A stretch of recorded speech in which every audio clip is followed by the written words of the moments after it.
আজকের লেকচারে আমরা শুরু করব সিকিউর সকেট লেয়ার বা এসএলএস। খুবই ইম্পর্টেন্ট প্রোটোকল বলতে পারো। এই প্রোটোকলটা আমাদের ট্রান্সপোর্ট লেয়ার, যারা ওএসআই এর বেসিক আইডিয়া তোমরা জানো, ট্রান্সপোর্ট লেয়ারের সাথে এটাকে ব্যবহার করা হয়। কেন ব্যবহার করা হয়, কি বৃত্তান্ত, কেন এটা important, not for the examination purpose but also আমাদের রিয়েল লাইফের কিছু কনসেপ্টের সাথেও আমরা এটাকে ম্যাপ করতে পারি। আজ আমরা যেই যুগে দাঁড়িয়ে আছি সেই যুগে দাঁড়িয়ে কিন্তু আমাদের সবকিছুই খুব সিকিউরলি আমরা ডেটাকে আমরা পাঠাই, এদিক ওদিক আদান প্রদান করি। তো সেই সূত্রে দাঁড়িয়ে এই প্রোটোকলটা আমাদের জানা কিন্তু খুবই ইম্পর্টেন্ট। পড়াশোনার জন্য তো অবভিয়াসলি পরীক্ষাতে তো এটা আসবেই, এটা পুরো একদম গ্লোবাল লিখতেই দেবে, এটা নিয়ে কোনো বিষয় বৃত্তান্তই নেই।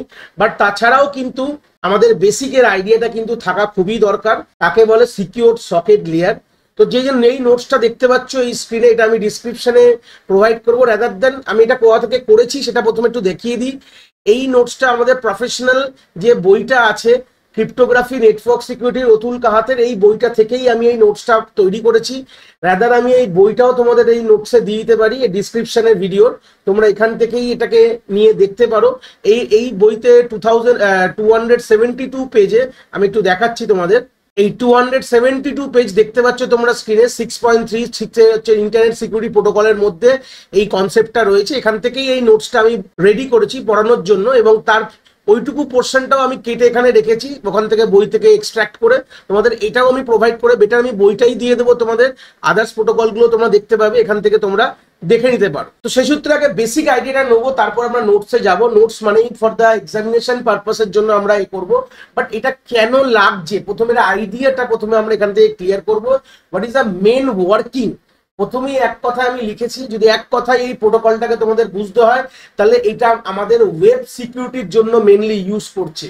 এর আগে যতগুলো লেকচার তোমরা ক্রিপ্টোগ্রাফি নেটওয়ার্ক সিকিউরিটি দেখেছো, কোনো না কোনো কিছু সিকিউর করছে। যেমন আগের যে দুটো লেকচার আমরা দেখলাম, পিজিপি এবং আমাদের এসমাই, এই দুটোই প্রোটোকল আমাদের কি করছে, আলটিমেটলি আমাদের ইমেলকে সিকিউর করছে। দেখো, আমরা যখনই কোনো কিছু ইন্টারনেটের মারফতে কোনো ডেটা যখনই আমরা আদান প্রদান করি, যেটা আমাদের বেসিক যে সাবজেক্টটা, তার থেকে এই সাবজেক্টটা জন্মগ্রহণ, যে আমাদের data communication and in computer networks, এই সাবজেক্টটা থেকেই কিন্তু এই সাবজেক্টটা এসছে। এটা কিন্তু একটা পার্ট অফ দ্যাট সাবজেক্ট। যখনই ডেটা কমিউনিকেশন করি, কিভাবে করব সেটা ওই সাবজেক্টটাই বলে দেয়।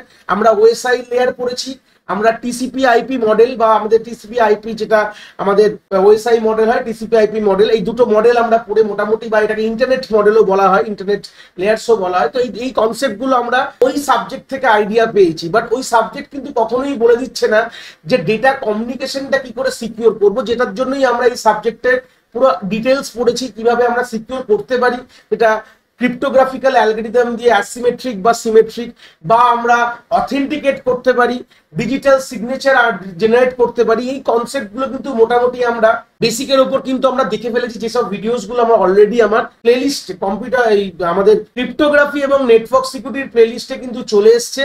তোমরা ওখান থেকে গিয়ে ওটাকে ভিজিট করে দেখতে পারো, কোনো অসুবিধা নেই। ডিসক্রিপশনের লিঙ্ক দেওয়া রয়েছে, ওখান থেকেও তোমরা ফলো অন করতে পারো। তো মেনলি যখন আমরা কথা বলবো যে ওয়েবকে কিভাবে সিকিউর করবো, তা বুঝতে পারছো যে আমরা যে অ্যালগরিদম গুলো পড়েছিল সেটারই একটা অ্যাপ্লিকেশন হচ্ছে এটা, ওয়েব সিকিউরিটির কথা আমরা বলছি। কিভাবে করবো তার প্রসিডিওর গুলো দেখবো অবভিয়াসলি, কিন্তু সিকিউরিটি যে আমাদের অ্যালগরিদমস গুলো যা আমরা আগে পড়েছি সেগুলোকেই আমরা এখানে ইউজ করবো, নিশ্চয়ই ওগুলো ইউজ করেই আমরা সিকিউর করবো। বাট স্টেপস গুলো দেখবো, প্রত্যেকটা পোর্শনে আমি একটা কথাই বলছি, আমরা কিন্তু স্টেপস গুলোকে ফলো অন করছি। গত লেকচারে যখন আমরা ইমেলের কথা বলেছিলাম, আমরা স্টেপস গুলোকে দেখেছিলাম কিভাবে ইমেলকে সিকিউর করা হবে। দুরকম ইমেল হয়, নর্মাল ইমেল হয়, মাল্টিমিডিয়া ইমেল হয়, যেটাকে আমরা অ্যাটাচমেন্ট আমরা অ্যাড করি। তো সেগুলো সব কনসেপ্টগুলি কিন্তু আমরা মোটামুটি আমরা আইডিয়া কিন্তু নিয়ে নিয়েছি। এবার আমরা ওয়েবকে সিকিউর করব। ওয়েব সিকিউর করার কথাটার মানে কি, সব থেকে বড় কথায় আমরা আসবো। তোমরা হয়তো দৈনন্দিন জীবনে দেখেছো, যে কোনো ধরনের ওয়েবসাইট তোমরা যখন খোলো, আমি সিম্পল কথা বলছি, তোমরা ইউটিউব থেকে দেখছো, আমি ইউটিউবের কথা বলি, যে ইউটিউবটা যখন তোমরা খুলছো, তোমরা কিন্তু একটা ক্লায়েন্ট, আর ইউটিউবের নিজস্ব একটা সার্ভার রয়েছে। এটা বেসিক গল্প জানো, যেটাকে বলা হয়, ডেটাবেসেও পড়াশোনা করেছো, ক্লায়েন্ট সার্ভার আর্কিটেকচার। মানে as I am a client, মানে তুমি তোমার মেশিন থেকে ইউটিউবের পেজটা যখন তুমি গুগল খুলেছো, গুগল ক্রোম খুলে তুমি www.youtube.com যখন মেরে যখন এন্টারটা মারো, তখন কি হয়, তখন এই ক্লায়েন্ট থেকে একটা রিকোয়েস্ট যায় ইউটিউব সার্ভারে। তার মধ্যে অনেক গল্প হয়, ডিএনএস সার্ভার আছে, ডিএনএস ম্যাপিং হয়। এই কনসেপ্টগুলো হচ্ছে ডেটা কমিউনিকেশনের কনসেপ্ট, আমি সেখানে ঢুকলাম না, ঠিক আছে। তো সেই সূত্রে গেলে শুধু ডাইরেক্ট youtube.com কিন্তু কখনো ইন্টারনেট বোঝে না, তার এগেনস্টে তার একটা আইপি আছে, 32 বিটের একটা আইপি আছে। যেরকম আমি একটা এক্সাম্পল দিচ্ছি, আমি কিন্তু এটা কোনোভাবে এটা ইউটিউবের আইপি লিখছি না, তো এটা 168.12.4.101, this is a 32 bit IP address ধরে নিতে পারো তোমরা। প্রত্যেকটা এখানে 8 বিট করে আছে, 8 ছাড়া 32 বিটের এর একটা ইন্ডিভিজুয়াল আইপি আছে, যেটা কিনা ডিএনএস সার্ভারের কাছে থাকে। সেই ডিএনএস সার্ভার থেকে এই আইপিটাকে এক্সট্রাক্ট করা হয়, করে তারপর সেই সার্ভারকে কমিউনিকেট করা হয়। এবার কথাটা হচ্ছে এই যে কমিউনিকেশনটা করলো, তার মানে কি, এই যে আমার যে দরকার ইউটিউবের যে হোম পেজটা তোমরা যখন চাইছো, ধরো না আমার এই ভিডিও দেখার আগে বা আমার এই ভিডিওটাকেই যখন তোমরা চাইছো দেখার জন্য, যে ক্লিক করেছো, তার মানে তুমি কিন্তু এখান থেকে এই ক্লায়েন্ট তোমার মেশিন, তুমি ফোন থেকে দেখো কি তুমি কম্পিউটার থেকে দেখো, তোমার যে মেশিন থেকে তুমি যখন ক্লায়েন্ট হয়ে গেছো এই সার্ভারে, তখন তুমি যে রিকোয়েস্টটা পাঠালে সার্ভারকে, সার্ভার তার বিনিময়ে তোমাকে কি দিল, আমার এই ভিডিওটা তোমাকে দিয়ে দিল, যেটা তুমি দেখবে। তো সেই সূত্রে দাঁড়িয়ে কথাটা ভাবো, এর পেছনে কি গল্প হলো। ক্লায়েন্ট থেকে সার্ভারে রিকোয়েস্ট গেল, সার্ভার তার এগেনস্টে কি করে, রেসপন্স দেয়। যে রিকোয়েস্ট, এটা RES লিখলাম, রিকোয়েস্ট করলো ক্লায়েন্ট, আর তার বিনিময়ে সার্ভার ক্লায়েন্টকে এখানে রেসপন্স দিল। এই হচ্ছে ব্যাপার, রিকোয়েস্ট, এটা রেসপন্স। তো এই হচ্ছে আইডিয়াটা, কিন্তু বেসিক। এই জিনিসটা করে কি করে তার একটুখানি ডেটা কমিউনিকেশনের আইডিয়াটা বলবো।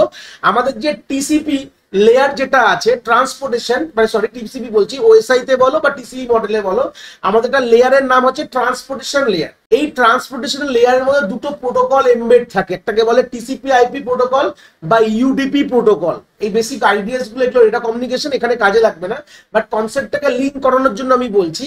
এই যে দুটো প্রোটোকলের নাম বললাম, একটার নাম কি বললাম, টিসিপি আইপি প্রোটোকল, আর একটা হচ্ছে ইউডিপি প্রোটোকল। এই দুটো প্রোটোকল অ্যাকচুয়ালি কি করে, টিসিপি আইপি হচ্ছে কানেকশন ওরিয়েন্টেড প্রোটোকল, মানে যে ধরে নাও কোনো তোমার এই সার্ভারে তুমি কি চাইছো, ইউটিউবের পেজ চাইছো।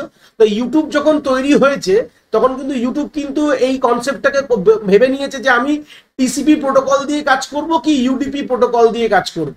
টিসিপি প্রোটোকল হচ্ছে প্রথমে তোমাকে যদি এই টিসিপি প্রোটোকল দিয়ে যদি ইউটিউবের যে সার্ভার যদি কাজ করে, তাহলে তোমাকে যে ক্লায়েন্ট আছে তাকে প্রথমে আগে কানেকশন এস্টাবলিশ করতে হয়।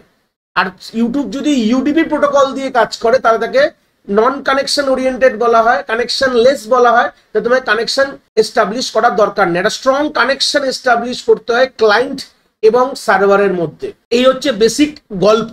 যে কোনো ব্যাংকিং ওয়েবসাইট থেকে শুরু করে যেসব আমরা দেখি দৈনন্দিন জীবনে খুলে, বা আমাদের ফ্লিপকার্ট বলো, আমাদের অ্যামাজন বলো, কোনো রকম অনলাইন যে ই কমার্স ওয়েবসাইট বলো, ম্যাক্সিমাম জিনিসগুলোই কিন্তু আমাদের টিসিপি আইপি প্রোটোকল ফলো করেই কিন্তু ওদের বানানো হয়। গল্পটা এটাই, কেন প্রথমে কানেকশনকে এস্টাবলিশ করতে হবে ক্লায়েন্ট আর সার্ভারের মাঝখানে। তার মানে কি, একটা ওয়ান কাইন্ড অফ, আমি যদি সব ভুলে গিয়ে বলি, তাহলে একটা কানেকশন এস্টাবলিশ করা মানে একটা ব্রিজ এস্টাবলিশ করে দেওয়া। কি বললাম বুঝতে পেরেছো? এই ব্রিজ এস্টাবলিশ করা, যে এই ব্রিজ দিয়ে কি হবে, ডেটা ফ্লো হবে ক্লায়েন্ট এবং সার্ভারের মধ্যে, কিন্তু কন্টিনিউয়াসলি ডেটা কিন্তু ফ্লো হবে। এটা একটা one kind of bridge establish করলো। এইবার প্রশ্নটা হচ্ছে, ভালো করে দেখো, আমরা তো ওয়েব সিকিউরিটির কথা বলছি, আমরা কিন্তু ডেটা কমিউনিকেশন এবং কম্পিউটার নেটওয়ার্কসে কি করে এগুলো করে আমরা যাচ্ছি না। আমরা মেনলি এই কথাটা এখান থেকে আমরা কনক্লুশনে আসলাম যে আমরা যখন এই কানেকশনটা এস্টাবলিশ হলো, একটা ব্রিজ তৈরি হয়ে গেল। এই টিসিপি আইপি প্রোটোকলের কনসেপ্টে আমরা কানেকশন এস্টাবলিশ করে ব্রিজ তৈরি করছি। এইবার এই ব্রিজটাকে আমাকে কোনোভাবে সিকিউর করতে হবে। কি বললাম, ক্লিয়ার হয়েছে? এই ব্রিজটাকে আমাদের সিকিউর করতে হবে, যাতে কিনা আমরা যখন ক্লায়েন্ট কোনো ইনফরমেশন পাঠাচ্ছে, ধরে নাও আমি একটা হাইপোথেটিক্যাল কথা বলছি, ইউটিউবটা তো বললাম, ঠিক আছে, ধরো ইউটিউবেই যদি বলি যে তোমরা ইউটিউবটার যে আমাদের যে পেড ভার্সনটা হয়, যেখানে অ্যাড ফ্রি হয়, তোমরা সেটাকে কিনতে চাইছো। তো কিনতে চাওয়া মানে কি, তোমাদের যে কার্ড ইনফরমেশন, সেটা ক্রেডিট কার্ড হতে পারে, ডেবিট কার্ড হতে পারে, তার ইনফরমেশনটা তুমি কিন্তু অন দ্য নেটওয়ার্কে তুমি এইভাবে পাঠাচ্ছ সার্ভারকে। সার্ভার ভ্যালিডেট করলে সেই হিসাবে তোমার পেমেন্টটাকে অ্যাক্সেস হবে, ধরে নাও আমি কথাটা বলছি। তো সেই সূত্রে যদি তোমাকে অন দ্য ইন্টারনেট এই কার্ডের ইনফরমেশন, যেখানে তোমাদের কার্ড নাম্বার থাকে, তোমাদের এক্সপায়ারি ডেট থাকে এবং তোমার সিভিভি থাকে, এটা যদি কেউ কখনো যদি অ্যাটাকার কোনোভাবে এখান থেকে নিয়ে নেয়, এই ব্রিজ থেকে যদি কোনোভাবে নিয়ে নেয়, তাহলে তোমার কিন্তু ইনফরমেশনটাকে কোনোভাবে লস হয়ে গেল। এইটাকেই আমাদের বন্ধ করতে হবে, সিম্পল। তাহলে আমরা মোটামুটি, তোমরা বলছো যে স্যার আমরা ওয়ান কাইন্ড অফ ডেটাটাকে এনক্রিপ্ট করে পাঠাতে পারি। হ্যাঁ, ডেটাটাকে এনক্রিপ্ট করবো, বাট আলটিমেট কথাটা কি, এটা ওয়েবকে, মানে যখনই আমাদের ক্লায়েন্ট সার্ভারের মধ্যে কমিউনিকেশন হচ্ছে, দেখো দু রকম গল্প হয়। হোয়াটসঅ্যাপ থেকে হোয়াটসঅ্যাপ আমরা পাঠাচ্ছি, আমার হোয়াটসঅ্যাপ থেকে তোমার হোয়াটসঅ্যাপ মেসেজকে এনক্রিপ্ট করে নিয়ে পাঠাচ্ছি, অন দা ওয়ে থেকে দেখে না নিতে পারে, এই একটা গল্প হলো। কিন্তু ক্লায়েন্ট যখন সার্ভারকে পাঠায়, সার্ভার তো কোনো মানুষ না, সার্ভার একটা অ্যাপ্লিকেশন প্রোগ্রাম, সিম্পল কথা বলতে পারো। তো সার্ভারকে যখন পাঠাচ্ছি তখন যে ব্রিজটা ক্রিয়েট হচ্ছে, এই ব্রিজটাকে সিকিউর করাটাকেই বলা হয় আমাদের ওয়েব সিকিউরিটি বলা হয়। এই জন্য একটা কথা তোমরা হয়তো দেখেছো, তোমরা যখনই কোনো ওয়েবসাইট খোলো তার আগে একটা কথা লেখা থাকে, HTTP লেখা থাকে, মোটামুটি দেখেছো। HTTPর ফুল ফর্ম কি? Hyper text transfer protocol. তার মানে আমাদের যে ক্লায়েন্ট সার্ভার কমিউনিকেশন করার একটা প্রোটোকল বাই ডিফল্ট আছে অ্যাপ্লিকেশন লেয়ারে, ঠিক আছে। এই যে এইচটিটিপিটাকে আমরা কিন্তু নন সিকিউর, এখনকার দিনে এইচটিটিপি বলে কোনো গল্প নেই, ম্যাক্সিমাম ওয়েবসাইটকে খুলতেই দেয় না যদি এইচটিটিপিএস না থাকে। ভালো করে দেখে নাও, এইচটিটিপিএস মানে hyper text transfer protocol secure. যে কোনো ওয়েবসাইট যখন তৈরি হয় তাকে এই জিনিসটা অ্যাচিভ করতে হয়। এইচটিটিপিএসটাকে কোনোভাবে পয়সা দিয়ে করা যায়, কোনো অসুবিধা নেই। এটার মানে হচ্ছে যে তুমি এই প্রোটোকল ছাড়া খুলতে পারবে না। তো এই প্রোটোকলটা তো বেসিক্যালি আমরা দেখেছি যখন আমরা অ্যাপ্লিকেশন লেয়ার পড়াশোনা করলাম, তার আইডিয়াটা পেয়েছিলাম। কিন্তু অ্যাকচুয়ালি এটা কি জানো? এটা হচ্ছে কিছুই না, এইচটিটিপি এর সাথে যদি আমরা এসএলএস প্রোটোকলটাকে অ্যাড করে দিই তাহলেই হয়ে যায় হচ্ছে এইচটিটিপিএস। এটাই গল্প। এসএলএস হচ্ছে একটা প্রোটোকল যে কিনা আমাদের আলটিমেটলি ব্রিজটাকে মানে হাইপার টেক্সট ট্রান্সফার প্রোটোকলটাকে সিকিউর করার জন্য ব্যবহার করা হয়। তার মানে আমি হাইপার টেক্সট ট্রান্সফার প্রোটোকল এখানে বলবো না, আমরা জাস্ট এসএলএস কিভাবে আমাদের সিকিউর করছে এটাই কিন্তু এই লেকচারে আমরা প্রথম থেকে আইডিয়াটা ক্লিয়ার করব। বাট প্রথমে ওভারভিউ ক্লিয়ার করলাম কেন লাগছে আমাদের সিকিউর সকেট লেয়ার। আলটিমেটলি আমাদের যে ক্লায়েন্ট সার্ভার কমিউনিকেশন হচ্ছে, একটা কানেকশন এস্টাবলিশ করা হচ্ছে, সেই যে কানেকশন ব্রিজটা, সেই কানেকশন ব্রিজটাকে সিকিউর করা। কানেকশন ব্রিজ মানেই হচ্ছে, এটা লজিক্যাল কথা বলছি, কানেকশন ব্রিজ মানে হচ্ছে এইচটিটিপিএসটাকে, এইচটিটিপি মানে হাইপার টেক্সট ট্রান্সফার প্রোটোকলটাকে আমাকে সিকিউর করতে হবে। কিভাবে করব? By the help of secure socket layer বা এসএলএস এর প্রোটোকলের মারফতে কিন্তু আমরা আমাদের যে ক্লায়েন্ট সার্ভার কমিউনিকেশনের ব্রিজটাকে কোনোভাবে আমরা সিকিউর করব। এটাই হচ্ছে আমাদের এম ফ্রম দিস লেকচার। কিভাবে করব? যখন আমরা থিওরিটিক্যাল অ্যাসপেক্টে যাব, ডিটেলসে আমরা জিনিসগুলো দেখব, চিন্তা নেই। আলটিমেটলি আমরা পুরো থিওরিটিক্যাল অ্যাসপেক্টেই দেখব কিভাবে কি করা হয়, তার কি গল্প, পুরোটাই আমরা কিন্তু নোটস থেকে পুরো জিনিসটাকে কিন্তু ক্লিয়ার করব। বাট আইডিয়াটা এখান থেকে আমাদের ক্লিয়ার হয়ে গেছে যে আলটিমেটলি ক্লায়েন্ট সার্ভার কমিউনিকেশনটাকে উইথ দ্য হেল্প অফ আমাদের সিকিউর সকেট লেয়ার এসএলএস যে এইচটিটিপি প্রোটোকলটাকে আমাকে সিকিউর করতে হচ্ছে, করলেই আমাদের ডেটা কিন্তু অন দ্য নেটওয়ার্কে যখন ক্লায়েন্ট সার্ভার কমিউনিকেশন হবে তখন কিন্তু সিকিউরলি হবে। এবার সেটা সিকিউর কিভাবে করব সেটা আমরা দেখছি, কোনো অসুবিধা নেই। তো বিগিনিং ফ্রম দ্য ইন্ট্রোডাকশন এই কনসেপ্টটা আমরা চলে এসেছি নোটসটা। তো কি বলতে চেয়েছে, যেটা আমি অলরেডি ওই বইটা থেকেই বললাম, ওই বইটা থেকেই তৈরি করা নোটসটা একটুখানি বেটার ওয়ে ভিউতে আমি রেখেছি, কেন বইটা হয়তো কিন্তু একটু পড়াতে গেলে অসুবিধা হবে বলে সুন্দরভাবে তোমাদের গুছিয়ে দেওয়ার জন্য এটাকে রাখা রয়েছে। যে SLS protocol is a internet protocol for secure exchange of information between a web browser and a web server। স্বাভাবিক কথা, আমরা যখন আমি প্রথমেই বললাম গুগল ক্রোমে আমি youtube.com লিখেছি, গুগল ক্রোমটা চলে কোথায়? কখনো ভেবে দেখেছো গুগল ক্রোমটা চলে হচ্ছে ওয়েব ব্রাউজার, ঠিক আছে। গুগল ক্রোমটা সরি ইউটিউবটা চলে কোথায়? গুগল ক্রোমের মধ্যে চলে। গুগল ক্রোমটা হচ্ছে একটা ওয়েব ব্রাউজার। তার মানে আলটিমেটলি ওয়েব ব্রাউজার আর ওয়েব সার্ভারের মধ্যে আমাদের সিকিউরিটিটাকে সিকিউরলি যাতে ডেটা কমিউনিকেশন হয়, এটাই কিন্তু আমাদের সিকিউর সকেট লেয়ার আমাদের প্রোভাইড করছে। এই প্রোটোকলটা আমাদের প্রোভাইড করছে, যেটা সাহায্যে আমরা একটা ওয়েব ব্রাউজার বা বলতে পারো ক্লায়েন্ট এবং সার্ভারের মাঝখানে আমাদের সিকিউরিটি ইম্পোজ করছি আমরা। To provide to basic security, যেটা অলরেডি জানি, একটা হচ্ছে অথেন্টিকেশন, একটা হচ্ছে কনফিডেন্সিয়ালিটি। এটাই কিন্তু ইম্পর্টেন্ট জিনিস। আলটিমেটলি আমাদের এই দুটো জিনিসই লাগে, একটা হচ্ছে অথেন্টিকেশন যে ভ্যালিড ক্লায়েন্ট থেকে কোনো রিকোয়েস্ট এসছে কিনা, আর একটা হচ্ছে কনফিডেন্সিয়াল মানে ডেটাটা এনক্রিপ্ট অবস্থায় কিন্তু সার্ভারে যাচ্ছে কিনা। এই দুটো জিনিসই কিন্তু মেনলি এখানে ইম্পোজ করা হয়। এখানে ডিজিটাল সিগনেচার সেরকম ভাবে কিন্তু এখানে অ্যাপ্লাই করা হয় না। এখানে অথেন্টিকেট এবং কনফিডেন্সিয়ালিটি দুটো মিলালেই কিন্তু গল্পটা হয়ে যায়। অথেন্টিকেট করার সময় আমরা ইন্টারনাল প্রসিডিউরস গুলো দেখবো, কিভাবে অথেন্টিকেট করছি এবং কিভাবে আমরা কনফিডেন্সিয়ালিটি অ্যাচিভ করছি, সেইগুলো আমরা নর্মালি দেখবো। Logically it provides a secure pipe between the web browser and a web server. তো সিকিউর পাইপের কথাটা বললাম, যে ব্রিজটাকে তোমরা পাইপ ধরে নাও, তাহলে এটা সিকিউর পাইপ বলছে এখানে, যেটা আমরা যাতে ওর মধ্যে থেকে যখন ডেটা যাবে, যখন কোনোভাবে ওটাকে যাতে অন দ্য ইন্টারনেটে কেউ যাতে অ্যাটাক না করতে পারে। নেটস্ক্যাপ কর্পোরেশন ডেভেলপ এসএলএস, এটা নর্মাল কথা। নেটস্ক্যাপ একটা আমাদের সংস্থা বলতে পারো, বা অর্গানাইজেশন যে কিনা আমাদের এসএলএস টাকে তৈরি করেছিল। 1994 থেকে মেনলি তৈরি হয়, since SLS has become the world most popular web security mechanism. 1994 A SLS কিন্তু একটা ওয়ার্ল্ডের সব থেকে পপুলার চলে এসছে। তার পরবর্তীকালে অনেক ভার্সন এসছে, major browser support the SLS, এখন ম্যাক্সিমাম সব ব্রাউজারই চলে এসছে। এখনকার দিনে এসএলএস এর আরেকটা আপডেটেড ভার্সন নাম টিএলএস বলা হয়, জাস্ট বলে দিলাম ফর দ্য ইনফরমেশন। তো এসএলএস কে একটু ডেভেলপ করে টিএলএস বানানো হয়েছে। তো এসএলএস কিন্তু বেস প্রোটোকল বলেই কিন্তু আমরা আমাদের সিলেবাসে বা আমরা এক্সামিনেশন পয়েন্ট অফ ভিউর জন্য এটাকেই আমরা পড়ি। Currently SLS become the in the 3 version, 3টে ভার্সনে অ্যাভেলেবেল রয়েছে, 2, 3 and 3.1। The most popular version হচ্ছে আমাদের 3 বলতে পারো, যেটা কিনা 1995 এ আমাদের রিলিজ হয়েছে। সিম্পল জাস্ট আইডিয়া গুলো দিয়ে গেলাম, এখান থেকে একটা ওভারভিউ চলে আসলো। এবার হচ্ছে পজিশনটা কোথায়, আমরা যে যদি ওএসআই বলি বা আমাদের ইন্টারনেট যে লেয়ার গুলো বলা হয়, মানে যেটাকে মডেল বলা হয়, ওএসআই মডেল বা ইন্টারনেট মডেল, তো সেই সূত্রে গেলে আমাদের এসএলএস কোন জায়গাটা বসে আমরা বললাম, এটা ট্রান্সপোর্ট লেয়ারের মধ্যে মেইনলি আমাদের ডিল করে। তো দেখতে পাচ্ছ SLS can be conceptually considered as a additional layer in TCP IP protocol, যেটা আমাদের ইন্টারনেট লেয়ার বা টিসিপি আইপি প্রোটোকল আমরা বলে থাকি। এটা অ্যাডিশনাল লেয়ার হিসেবে ওরা ট্রিট করেছে এই বইটায়, প্রোটোকল শুটে।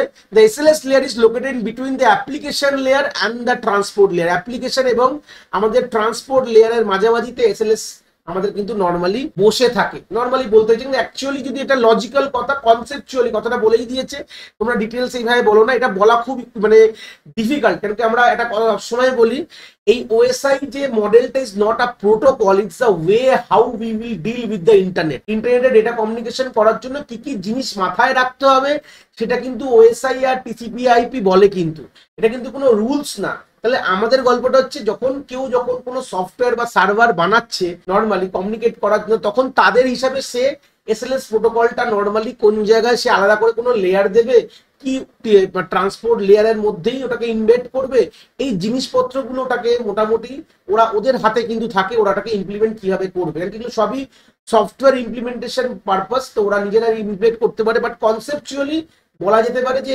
আমাদের ট্রান্সপোর্ট লেয়ারে আমাদের যে টিসিপি আইপি প্রোটোকল দেখতে পাচ্ছ, যেটা 5টা লেয়ারের হয় হিসাব মতন, তোমরা যা দেখতে পাচ্ছ application, transport, internet, data link আর ফিজিক্যাল লেয়ার, যেটা আমরা ডেটা কমিউনিকেশনও আমাদের প্লেলিস্টেও আমরা এটা নিয়ে অনেক ডিসকাস করেছি যদিও বা। তো যাই হোক, সেটা বড় কথা না। তো আমাদের বলতে চাই একটা অ্যাডিশনাল লেয়ার বলতে পারো, যে কিনা আমাদের ট্রান্সপোর্ট লেয়ার মেইনলি ডিল করে আমাদের কানেকশন এস্টাবলিশ করার জন্য। সিম্পল, এই কানেকশনটাকে সিকিউর আগের থেকে করে দিল কে, এসএলএস কিন্তু এটাকে সিকিউর করে বসিয়ে দিল, আর কিচ্ছুই না। ঠিক আছে, তো এটার একটা তলে একটা ব্রড ছবি আছে, দেখলে বুঝতে পারবে। As such the communication between the various TCP IP protocol layer is now in the pic below. যেরকম দেখতে পাচ্ছ, যেটা অ্যাপ্লিকেশন লেয়ারের একটা ডেটা, তোমার L5 ডেটা আছে, সেই ডেটাটা যখন আমাদের এসএলএস ধরে না, একটা হাইপোথেটিক্যাল লেয়ার আমি তোমাদের বললাম, যেটা উপরে লেখা আছে, যদি এই লেয়ারে আসে, তাহলে ওর যাবতীয় যা কাজ করে আমরা জানি, যখনই আমরা প্রত্যেকটা লেয়ার অতিক্রম করি, প্রত্যেকটা লেয়ারে কিন্তু তার নিজস্ব একটা হেডার অ্যাটাচড হয়। এটা বেসিক গল্প, এগুলো আশা করি খুব বলার দরকার নেই, ডেটা কমিউনিকেশন আমরা পড়েছি, সেই সূত্রে দেখতে পাচ্ছ সেম। আবার যখন এটাকে পরের লেয়ারে আসলো, সেখানে আবার তার পরের হেডার অ্যাটাচ হলো, এবং তারপরের লেয়ার আসলে তার পরের হেডার, এইভাবে কিন্তু হেডার দেখতে পাবে। ট্রান্সপোর্ট লেয়ারের হেডার হচ্ছে H4, ইন্টারনেট লেয়ারে হেডার হচ্ছে H3, এইভাবে প্রত্যেকটা লেয়ারে কিছু না কিছু কাজ হচ্ছে, আর তার সাথে সাথে কি হচ্ছে, তার নিজস্ব হেডার কিন্তু অ্যাড হচ্ছে। লাস্টে এটাকে 0 and 1 ফরম্যাটে, মানে বিটসে কনভার্ট করে অন দ্য ট্রান্সমিশন মিডিয়া পাঠিয়ে দেওয়া হয়, যেটা কিনা রিসিভার এন্ডে চলে যাওয়া হয়। রিসিভার এন্ডে সেম জিনিসটাকে আবার লেয়ার বাই লেয়ারের হেডার গুলোকে ডিট্যাচ করা হয়, যেরকম ডেটা লিঙ্ক লেয়ারের হেডার ডিট্যাচ করা হলো, তারপরে ইন্টারনেট লেয়ারে হেডার ডিট্যাচ করতে করতে ফাইনাল যে অ্যাপ্লিকেশন লেয়ারের ডেটাটা অ্যাপ্লিকেশন লেয়ারে গিয়ে পৌঁছায়। এইভাবেই ডেটা কমিউনিকেশন হয়। তো দেখতে পাচ্ছ ওয়ান কাইন্ড অফ একটা লেয়ার হিসেবে ট্রিট করেছে এরা, যে দুটো এর মাঝখানে একটা লেয়ার ইন্টারনেট করছে, মানে ট্রান্সপোর্ট লেয়ার আর অ্যাপ্লিকেশনের মাঝখানে আমাদের সিকিউর সকেট লেয়ার, যে কিনা তার নিজস্ব কাজ করছে। আমরা এই লেকচারে এদের এই কাজটাই দেখবো, যে এই লেয়ার বলতে পারো, বা ওরা যে একটা কনসেপচুয়ালি একটা লেয়ার বলে একটা গল্প বলেছে, তো অ্যাকচুয়ালি এসএলএস এ কি হয় সেটাই আমরা কিন্তু এই পুরো লেকচারে কিন্তু ধরে ধরে জিনিসটা দেখবো। তো we can see that the application layer of the sending computer X prepare the data to be send to the receiving computer Y। তাহলে এখান থেকে ছবি থেকে তো আমরা বুঝলাম যে X কিন্তু Y কে পাঠাচ্ছে। এই পুরো ছবিটা দেখতে পাচ্ছ উপরে, যেটা স্ক্রিনে রয়েছে, একটু দেখিয়ে দিই, দেখতে থাকো। X কিন্তু Y এর সাথে কমিউনিকেট করতে যাচ্ছে, বাট নর্মাল তো কমিউনিকেশন হয় না, পুরো একটা প্রপার একটা গল্পের মারফতে হয়। তো সেটাই বলেছে, as usual however unlike what happen in the normal case, the application data is not pass directly to the transport layer. যদি এসএলএস না থাকতো, যখন প্রথম দিককার এসএলএস ছিল না, তখন অ্যাপ্লিকেশনের লেয়ার ডাইরেক্ট কিন্তু ট্রান্সপোর্ট লেয়ারে চলে আসতো, কিন্তু এখন তা না, এটা ডাইরেক্টলি হচ্ছে না, আমাদের এসএলএস এর মারফতে কিন্তু অ্যাপ্লিকেশন লেয়ারে, এই ট্রান্সপোর্ট লেয়ারে যাচ্ছে। Instead, the application layer pass to the SLS layer. Here, the SLS perform the encryption of data received from the application. তাহলে আলটিমেটলি এই লেয়ারে কি হয়, এনক্রিপশন হয়, তাছাড়াও কি হয়, অথেন্টিকেশনও হয়। ঠিক আছে, এই লেয়ারটা মেনলি ডিল করে এই দুটো জিনিস নিয়ে। যে দেখো, আমরা যখন ক্লায়েন্টকে যখনই আমরা রিকোয়েস্ট করব আমাদের সার্ভার এটা দাও, বা ক্লায়েন্টের সাথে কমিউনিকেশন করব, তখন কিন্তু আলটিমেটলি যে ডেটাগুলো যে পাঠাবো অন দ্য ইন্টারনেটে, অন দ্য ট্রান্সমিশন মিডিয়া, আমরা কিন্তু এটাকে এনক্রিপ্টও করবো এবং অথেন্টিকেটও করবো। সেটা কিভাবে করবো সেটা আমরা যখন প্রোটোকলের দিকে এগাবো আমরা নিশ্চয়ই দেখবো, চিন্তার বিষয় নেই। তাহলে আলটিমেটলি এখান থেকে কি একটা আইডিয়া পেয়ে গেলাম যে আমাদের যে অ্যাপ্লিকেশন লেয়ার থেকে যখন আমাদের ট্রান্সপোর্ট লেয়ারে যাচ্ছে, এর মাঝখানে কিন্তু আমাদের সে one kind of conceptual layer, যেটাকে এসএলএস, যেটা কিনা আমরা ট্রান্সপোর্ট লেয়ারের মধ্যেও এমবেড করতে পারি, কোনো অসুবিধা নেই। তো সেই সূত্রে দাঁড়িয়ে এটাকে আমাদের এনক্রিপশন এবং অথেন্টিকেশন, এইটাই কিন্তু আমাদের সিকিউর সকেট লেয়ার কিন্তু করে দেওয়ার কিচ্ছু না, which is indicate by the different color ওখানে রয়েছে। and also adds its own encryption information header call the SLS header, যেটাকে SH বলে, টু দ্য এনক্রিপ্টেড ডেটা, যেটা আমরা পরবর্তীকালে প্রসেসগুলোতে আমরা দেখবো। তাহলে গল্পটা, যখনই আমাদের এসএলএস লেয়ার যখনই কোনো এনক্রিপশন করছে, তার নিজস্ব এনক্রিপশন হেডারটা কিন্তু ওখানে প্রোভাইড করা হয়। আফটার দ্য এসএলএস যেটা ডেটাটা, যেটা L5 became the input to the transport layer, যেটা ওখানে দেখলাম, যেটা এখানেই বলা রয়েছে গল্পটা, এসএলএস এর ডেটা কিন্তু আমরা ট্রান্সপোর্ট লেয়ারে লেয়ার 5 কে প্রোভাইড করছি। দেখেন সেখান থেকে তার নিজস্ব হেডার H4 ওখানে অ্যাড করা হচ্ছে, যেটা কিনা পরবর্তীকালে ইন্টারনেট লেয়ারকে পাস করে দেওয়া হয়। এই প্রসেসটা এক্স্যাক্টলি কোথায় হয়, এই প্রসেসটা হতে থাকে আলটিমেটলি এটা ডেটা যখন ফিজিক্যাল লেয়ার অব্দি পৌঁছে যায় এবং ভোল্টেজ ফরম্যাটে কিন্তু ট্রান্সমিশন মিডিয়া থেকে আমাদের পাস করে দেওয়া হয়। এটাই নর্মালি হয়, যে আমাদের অ্যাপ্লিকেশন লেয়ার থেকে এসএলএস এ আসলো, এসএলএস লেয়ারে সিকিউর করে ট্রান্সপোর্ট লেয়ার, এখান থেকে আমাদের ইন্টারনেট লেয়ার, ওইভাবে আমাদের ডেটা লিঙ্ক লেয়ার, ওইভাবে ফিজিক্যাল লেয়ারকে করে আমাদের ট্রান্সমিশন মিডিয়ামে ভোল্টেজ ফরম্যাটে চলে যায়। এবং রিসিভার এন্ডও এক্স্যাক্টলি তাই হচ্ছে, প্রিটি সিমিলার, যেখানে কিনা প্রথমে আমাদের যে যখনই আমাদের টিসিপি আইপি কানেকশনের রেসপেক্টে তো কানেকশন বিল্ড আপ করাই আছে, যখনই এটা পৌঁছালো রিসিভারের কাছে, until it reach the new SLS layer, the SLS layer at the receiver end removes the header and decrypt the data and give the plain text back to the application layer on the receiving computer। মানে ultimately এটা আমাদের একটা TCP IP connection দিয়ে normally communicate করছে, যেটা যখন পৌঁছালো আমাদের ফিজিক্যাল লেয়ার, সেখান থেকে তার হেডার রিমুভ করা হলো ডেটা লিঙ্ক লেয়ার, যেটা নর্মালি হয়। যখন ওটা এসএলএস লেয়ারে পৌঁছালো, সে কি করলো, ডিক্রিপ্ট করলো, এনক্রিপ্টেড ডেটাটাকে করে নিয়ে ওটাকে ভ্যালিডেটও করলো, অথেন্টিকেটও করে ওই সময় করার পর ওটাকে আবার যদি সব ঠিকঠাক থাকে ওটা অ্যাপ্লিকেশন লেয়ারকে কিন্তু প্রোভাইড করে দেওয়া। এই হচ্ছে basic idea. Thus only the application layer data is encrypted by the SLS. তাহলে এখান থেকে খুব ইম্পর্টেন্ট কথা, যে অ্যাপ্লিকেশন লেয়ার থেকে যে ডেটা যে জেনারেট করছে, সেটা কিন্তু এসএলএসই কিন্তু এনক্রিপশন করা হয়। এখান থেকে একটা বড় আইডিয়া হয়ে যাচ্ছে যে এসএলএস অ্যাপ্লিকেশন লেয়ারে ডেটাটাকে এনক্রিপ্ট করে, বাদ বাকিটা এনক্রিপ্ট করে না কেন, এটা বড় কথা। তাহলে এটা তো বলতে পারতো স্যার এটা আমরা ডেটা লিঙ্ক লেয়ারের পরে আমরা লাগাতে পারতাম, তাহলে সবগুলো লেয়ারের যে কাজগুলো হচ্ছে, যতগুলো লেয়ার আছে আমাদের transport layer, internet layer, data link layer, physical layer, সবগুলো লেয়ারের জিনিসটা এনক্রিপ্ট কেন করা হয় না? দেখো, তার লোয়ার লেয়ার হেডার, যে লোয়ার লেয়ার্স গুলো আছে তাদের হেডার আর নট এনক্রিপ্টেড। যদি আমাদের লোয়ার লেয়ারে যদি এনক্রিপশনটা করা হতো, তাদের কি হতো, পরবর্তীকালে যেহেতু আমরা যেহেতু ডাইরেক্টলি তো যায় না, অন দ্য ইন্টারনেটে অনেক রকম আমাদের রাউটার্স রয়েছে, অনেক রকম ডিভাইস যেটার মারফত দিয়ে কিন্তু ডেটাটা যায়। তো প্রত্যেকটা রাউটার্স এর ওয়ার্কিং কি, তাদের আমাদের ডেস্টিনেশন অ্যাড্রেসটাকে প্রোভাইড করবে। তাহলে আমরা যদি ওই পোর্শনগুলো যদি এনক্রিপ্ট করে দিই, তাহলে কি হবে, তাহলে কিন্তু আমাদের এটাকে পাঠানোটা কোনো আমাদের আলটিমেটলি খুব ডিফিকাল্ট হয়ে যাবে। ঠিক আছে, it is quite obvious if the SLS has encrypt all the headers it must be position below the data link layer. যদি সবগুলো লেয়ারের জিনিসগুলোকে আমাদের এনক্রিপ্ট করতে হয়, তাহলে আমাদের ওটা ডেটা লিঙ্ক লেয়ারের পরে আমাদের রাখতে হতো। That should serve no purpose at all, মানে তার কোনো মানেই নেই, কোনো কাজই নেই।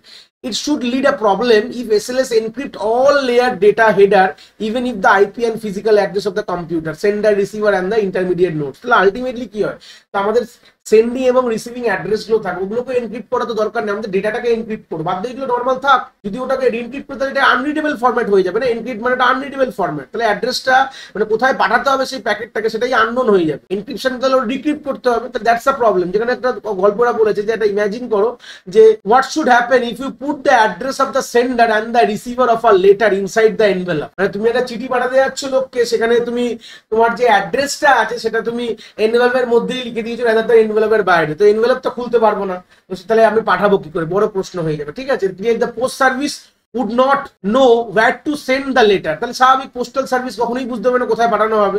This also a reason for not encrypting the lower layer headers, therefore SLS required between the application and transport layer। খুব ইম্পর্টেন্ট প্রশ্ন যে কেন এটা অ্যাপ্লিকেশন এবং ট্রান্সপোর্ট লেয়ারের মাঝখানেই বসছে, কেন এর পরে বসাচ্ছি না? যদি বসাতাম তাহলে কি হবে, আমাদের যে destination address, receiving address, intermediate address গুলো কিন্তু কোনোভাবে এটা ডিক্রিপ্ট করতে হতো, মানে ওগুলো এনক্রিপ্ট হয়ে যেত, তো ওগুলো এনক্রিপ্ট করতে লাভ নেই। তাহলে তো অন দা ইন্টারমিডিয়েট যেটা নোটস তারা কখনোই বুঝতে পারবে না যে কি রাস্তা দিয়ে পাঠাবো, কোথা দিয়ে পাঠাবো, এই বৃত্তান্তগুলো কিন্তু থাকবে না। এই কারণে কখনোই কিন্তু এই ট্রান্সপোর্ট লেয়ারের তলায় কিন্তু কোনোদিন আমাদের এই এসএলএস লেয়ারটাকে, আমাদের এসএলএস এর ওয়ার্কিংটাকে আমাদের ট্রান্সপোর্ট লেয়ারের আগেই করা হয়। কেন? আমাদের অ্যাপ্লিকেশন ডেটা আলটিমেটলি সিকিউর করতে হবে, অ্যাপ্লিকেশন ডেটা আর কিছুই না। তো আমরা অ্যাপ্লিকেশন ডেটাকে কোনোভাবে সিকিউর করার জন্যই আমরা এই কনসেপ্টটাকে মাথায় রাখি। নেক্সট যেটা আমরা চলে আসলাম এখান থেকে এগিয়ে, যে আমাদের এসএলএস এর ওয়ার্কিংটা কি করে হয়। তো আমরা এতক্ষণ বুঝে গেলাম এসএলএস কোথায় বসছে, কি কাজ, এগুলো মোটামুটি একটা আইডিয়া নিয়েছি, বাট প্রশ্নটা হচ্ছে কাজটা করছে কিভাবে, হাউ এসএলএস ওয়ার্ক, মানে কাজটা করে কিভাবে। তো এসএলএস মেনলি তিনটে, ওরা বলেছে তিনটে সাব প্রোটোকলস এ ডিভাইড আছে। একটা হচ্ছে হ্যান্ডশেক প্রোটোকল, একটা হচ্ছে দ্য রেকর্ড প্রোটোকল, একটা হচ্ছে অ্যালার্ট প্রোটোকল। অনেক জায়গায় অনেক ইন্টারনেট বা অন্য পজিশনে তোমরা দেখবে আরেকটা প্রোটোকলের ওরা কথা বলে, যেটাকে বলা হয় চেঞ্জ সাইফার শুট প্রোটোকল। তো দেখলাম এই বইতে কোনো কথাই বলা হয়নি, কেন কি সেই প্রোটোকলটা যে চেঞ্জ সাইফার শুট প্রোটোকলটা খুব একটা মানে গুরুত্বপূর্ণ না, তো এই জন্য এটা নিয়ে কোনো কথা বলেনি এই বইটা। তোমরা বইটা থেকেও দেখে নিতে পারো, কোনো অসুবিধা নেই। অনেক জায়গায় বলেছে ওই প্রোটোকলটা, মানে জাস্ট বলেছে যে এসএলএস এর মধ্যে এরকম 4টে সাব প্রোটোকল থাকে, যেটা হচ্ছে handshake protocol, record protocol, change cipher suite protocol, আর একটা হচ্ছে অ্যালার্ট প্রোটোকল, যেটাকে এই 4টেকে মিলিয়ে বলা হয় এসএলএস স্ট্যাক বলা হয়। বাট ইন সচরাচর যে চেন সাইফার শুট প্রোটোকলটা মোটামুটি হ্যান্ডশেক প্রোটোকলের মধ্যেই কিছুটা কাজ হয়ে যায় বলে হয়তো এই বইটা তার কোনো মানে ডিসক্রিপশন দেয়নি বা আলাদা করে কিছু বলেনি, কেন কি এর মধ্যেই কিন্তু একটা কাজ হয়ে যাবে। ওটা কি কাজ আমি এখানে বলে দেবো, চিন্তার বিষয় নেই। বাট যেটা লেখা আছে সেটা তোমাদের একটু বলে দিলাম, যে চিন্তার বিষয় নেই, তার মানে ভুল বলো কোনো ব্যাপার নেই, কিন্তু এটা 3টে থেকেও মেনলি কাজটা কিন্তু হয়ে যাচ্ছে, কোনো অসুবিধার বিষয় নেই। বলছে this 3 sub protocol consist the overall working of the SLS, মানে আলটিমেটলি এই 3টে প্রোটোকল দিয়ে কিন্তু মেনলি এসএলএস এর কাজ হয়ে যায়। তো এই 3টে প্রোটোকলকে এটা নর্মালি বলা হয় এসএলএস প্রোটোকল স্ট্যাক বলা হয়, মানে যে কালেকশনস অফ প্রোটোকলকে বলা হয় এসএলএস প্রোটোকল স্ট্যাক। মানে এসএলএস এর কাজটাই 3টে প্রোটোকলের মধ্যে দিয়ে কাজটা হয়ে যায়, আর কিছুই না। তো এক একটা করে দেখবো, কোনো ব্যাপার নেই। তো ফার্স্ট এটা হ্যান্ডশেক প্রোটোকল দেখতে পাচ্ছ, is a protocol of SLS, the first sub protocol between the client and server to communicate using SSH enable connection। কথাটা ইম্পর্টেন্ট, এখান থেকে দুটো টার্মস আমরা জানবো, যে কানেকশন আর সেশন কথাটা কি। তো আলটিমেটলি আমাদের যে দুটো, আমাদের যে ক্লায়েন্ট আর সার্ভারের মধ্যে প্রথমে একটা কানেকশন এস্টাবলিশ করব, লজিক্যাল কানেকশন, এইভাবে যেটা আমরা টিসিপি আইপি তেও পড়েছিলাম। টিসিপি আইপি প্রোটোকলের মধ্যে আমাদের হ্যান্ডশেক প্রোটোকল ওখানেও পড়েছি, যারা আমার ডেটা কমিউনিকেশন কম্পিউটার নেটওয়ার্কে যারা দেখেছো ওখানেও আমরা এরকম করেছিলাম, যে আমরা হ্যান্ডশেক প্রোটোকল দিয়ে কানেকশনকে এস্টাবলিশ করতে হয়, আর কানেকশন এস্টাবলিশ করার সাথে সাথে আমাদের সেশন ক্রিয়েট হয়ে যায়, তাদের কমিউনিকেশন টাইমিং এটাকে বলা হয়। সেশন মানে হচ্ছে কমিউনিকেশন টাইমিং, যেটা হচ্ছে গল্প দেখতে পাচ্ছ। This is similar to how Alice and Bob first shake hand with each other with a hello before they start the conversation। Normally যে আমাদের এই বইটা অ্যালিস আর ববের ম্যাক্সিমাম এক্সাম্পল আমরা দিয়ে চলি, এ আর বি মানে অ্যালিস আর বব। তো অ্যালিস আর বব নিজেদের মধ্যে কমিউনিকেশন করার আগে যে হ্যালো কথাটা বলে হ্যান্ডশেক করে কথা বলে, সেরকমই একমাত্র যে হ্যান্ডশেক প্রোটোকল কিন্তু ওটাই কাজ করে। হ্যান্ডশেক প্রোটোকল দিয়ে আমাদের এসএলএস কে এনেবল করা হয়, মানে এনেবল মানে কানেকশনটাকে এনেবল করা হচ্ছে। পরবর্তী কি করে হচ্ছে দেখবো এটার গল্পটা। As the figure show, the handshake protocol consist of a series of message between the client and server, each of these message format are so below। মানে এখানে অনেক রকম ধরনের মেসেজ হতে পারে, যেটা দিয়ে আমরা হ্যান্ডশেক প্রোটোকলটাকে ওপেন করতে হচ্ছে, তলায় আমরা দেখবো, চিন্তার বিষয় তলায় রয়েছে। আর মেসেজের যে ফরম্যাটটা এরকম হবে দেখতে পাচ্ছ, যেখানে হচ্ছে প্রথমটা হচ্ছে ফার্স্ট 3টে ফিল্ডে ডিভাইড আছে, এটা ফিল্ড 1, ফিল্ড 2 এবং field 3।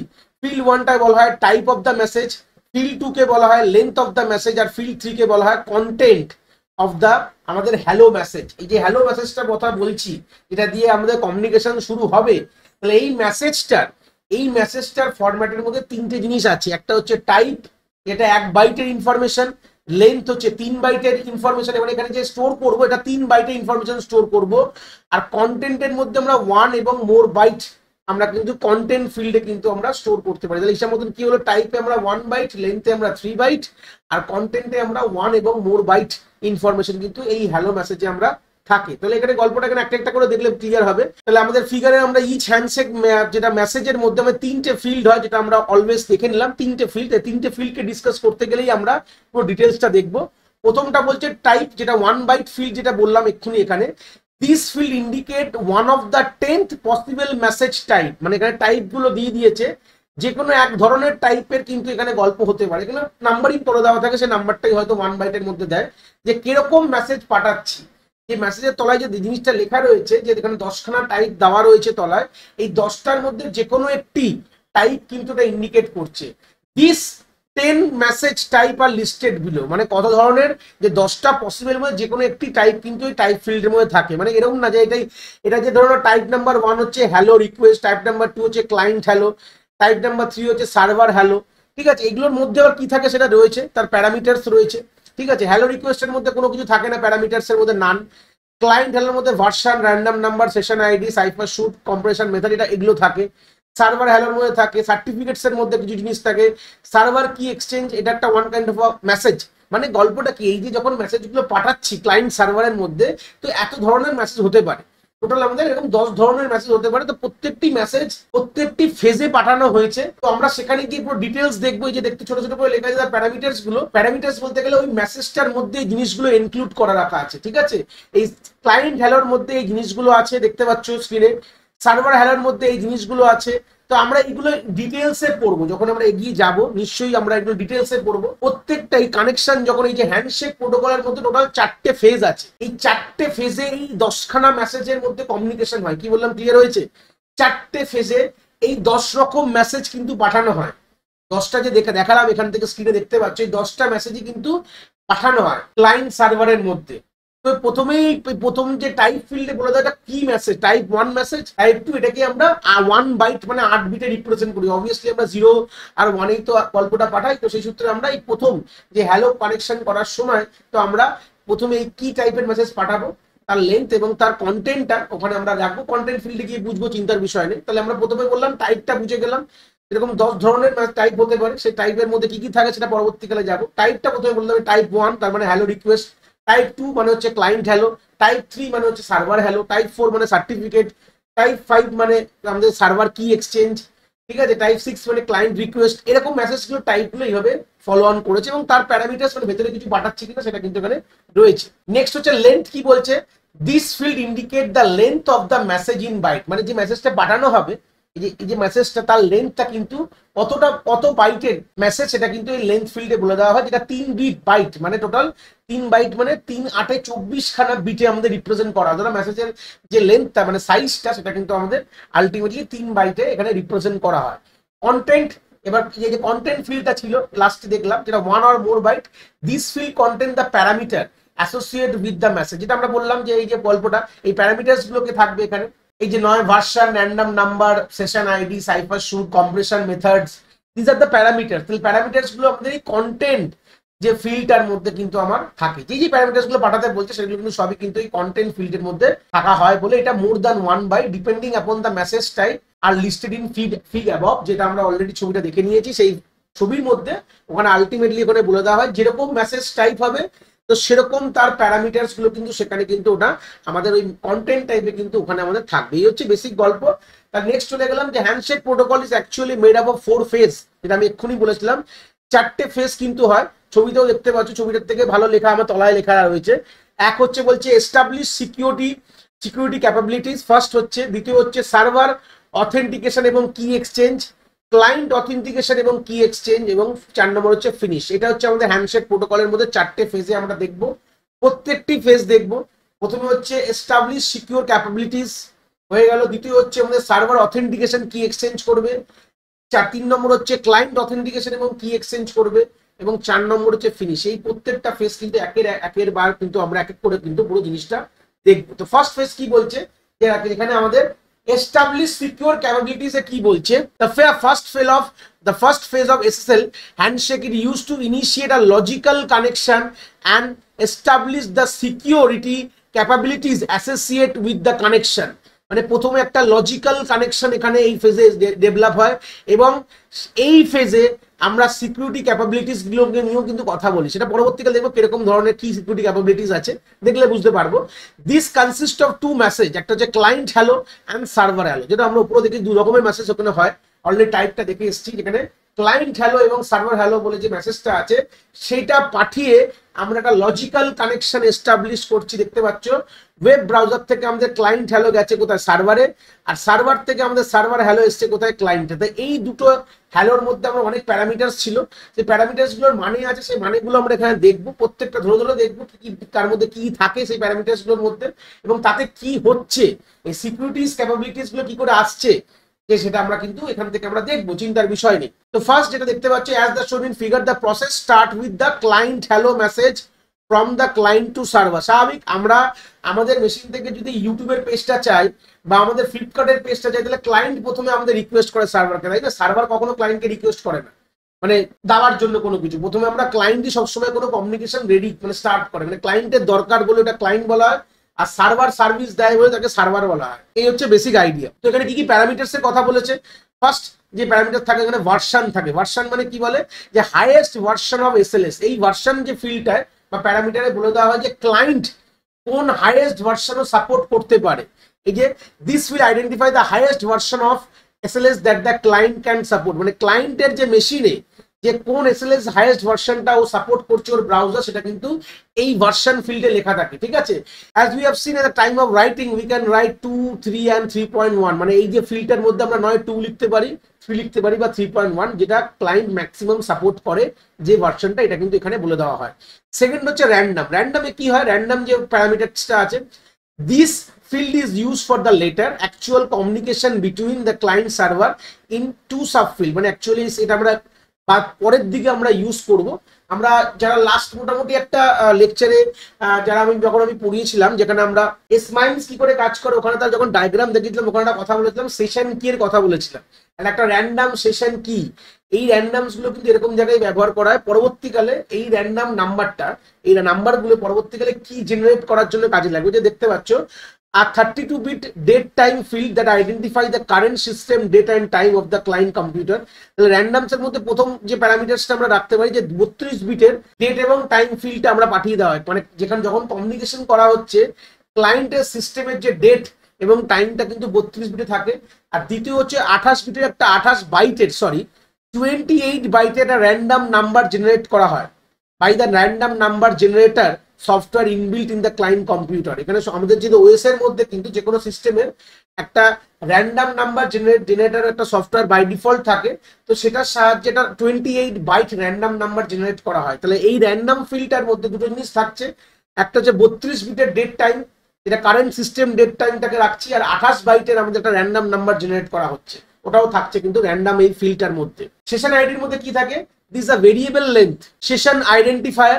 If the field contain a 0 value, it means that there is already a connection in between the client and server. Session কথাটার মানে, তো আমরা যখন বেসিক যখন ওএসআই লেয়ারে দেখিয়েছিলাম যে সেশন বলে একটা লেয়ারই ছিল আমাদের।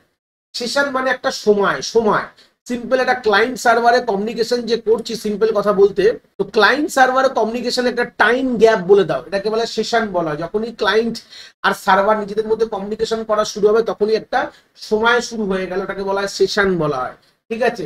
তো এখানে যে সেশন আইডিটা কি রেফার করছে, প্রত্যেকটা সেশন যখন তৈরি করা হয় তার একটা ইউনিক আইডি তৈরি হয়। সেশন নিয়ে অনেক গল্প আমরা নর্মালি আমরা ডেটা কমিউনিকেশনের রেসপেক্টে পড়ি, বাট এখানে আমরা ওটা অতটা ইম্পর্টেন্ট না বলে ওর ব্যাপারে যাচ্ছি না। তো সেশনের যখনই একটা ক্লায়েন্ট এবং সার্ভার নিজেদের মধ্যে কমিউনিকেট করে একটা সেশন তৈরি করা, মানে একটা সময় তৈরি হলো, যারা টাইম ফেজ বলতে পারো, টাইম ফেজ তৈরি হয়ে গেল। তাহলে এই টাইম ফেজে একটা ইউনিক আইডি হয় যে আমরা এই সেশনের মধ্যে কমিউনিকেশন করছি। তো যদি এখানে বলছে যে এই সেশন আইডির ফিল্ডে যদি 0 থাকে, নন জিরো ভ্যালু থাকে তার মানে কি, এটা ভ্যারিয়েবল লেন্থ একটা session identifier. This field content zero value মানে এটা already a connection between a client and server. যদি এই সেশন আইডির ফিল্ডে নন জিরো ভ্যালু থাকে, নন জিরো, ভালো করে দেখো, নন জিরো ভ্যালু থাকা মানে অলরেডি ক্লায়েন্ট এবং সার্ভারের মধ্যে একটা কানেকশন বিল্ড করে রাখাই আছে। And the client wish to update the parameter of the session, পরের পেজে আছে, বা কানেকশন বলতে পারো। মানে অলরেডি যদি নন জিরো ভ্যালু থাকা মানে অলরেডি আমাদের কানেকশন, সেশনের মধ্যে কানেকশন এস্টাবলিশ হয়, প্রথমে সেশন তৈরি হয়, তারপর কিন্তু কানেকশন এস্টাবলিশ হয় ক্লায়েন্ট এবং সার্ভারের মধ্যে। তো নন জিরো ভ্যালু কথাটার মানে হচ্ছে যে অলরেডি ক্লায়েন্ট এবং সার্ভারের মধ্যে একটা কানেকশন এস্টাবলিশ করা রয়েছে এবং সেই কানেকশনের প্যারামিটার্স গুলো কোনোভাবে সে আপডেট করতে চাইছে ক্লায়েন্ট, তার জন্য ওখানে ওর মধ্যে ভ্যালুটা রাখা রয়েছে। আর zero value in this will indicate that the client want to create a new connection with the server.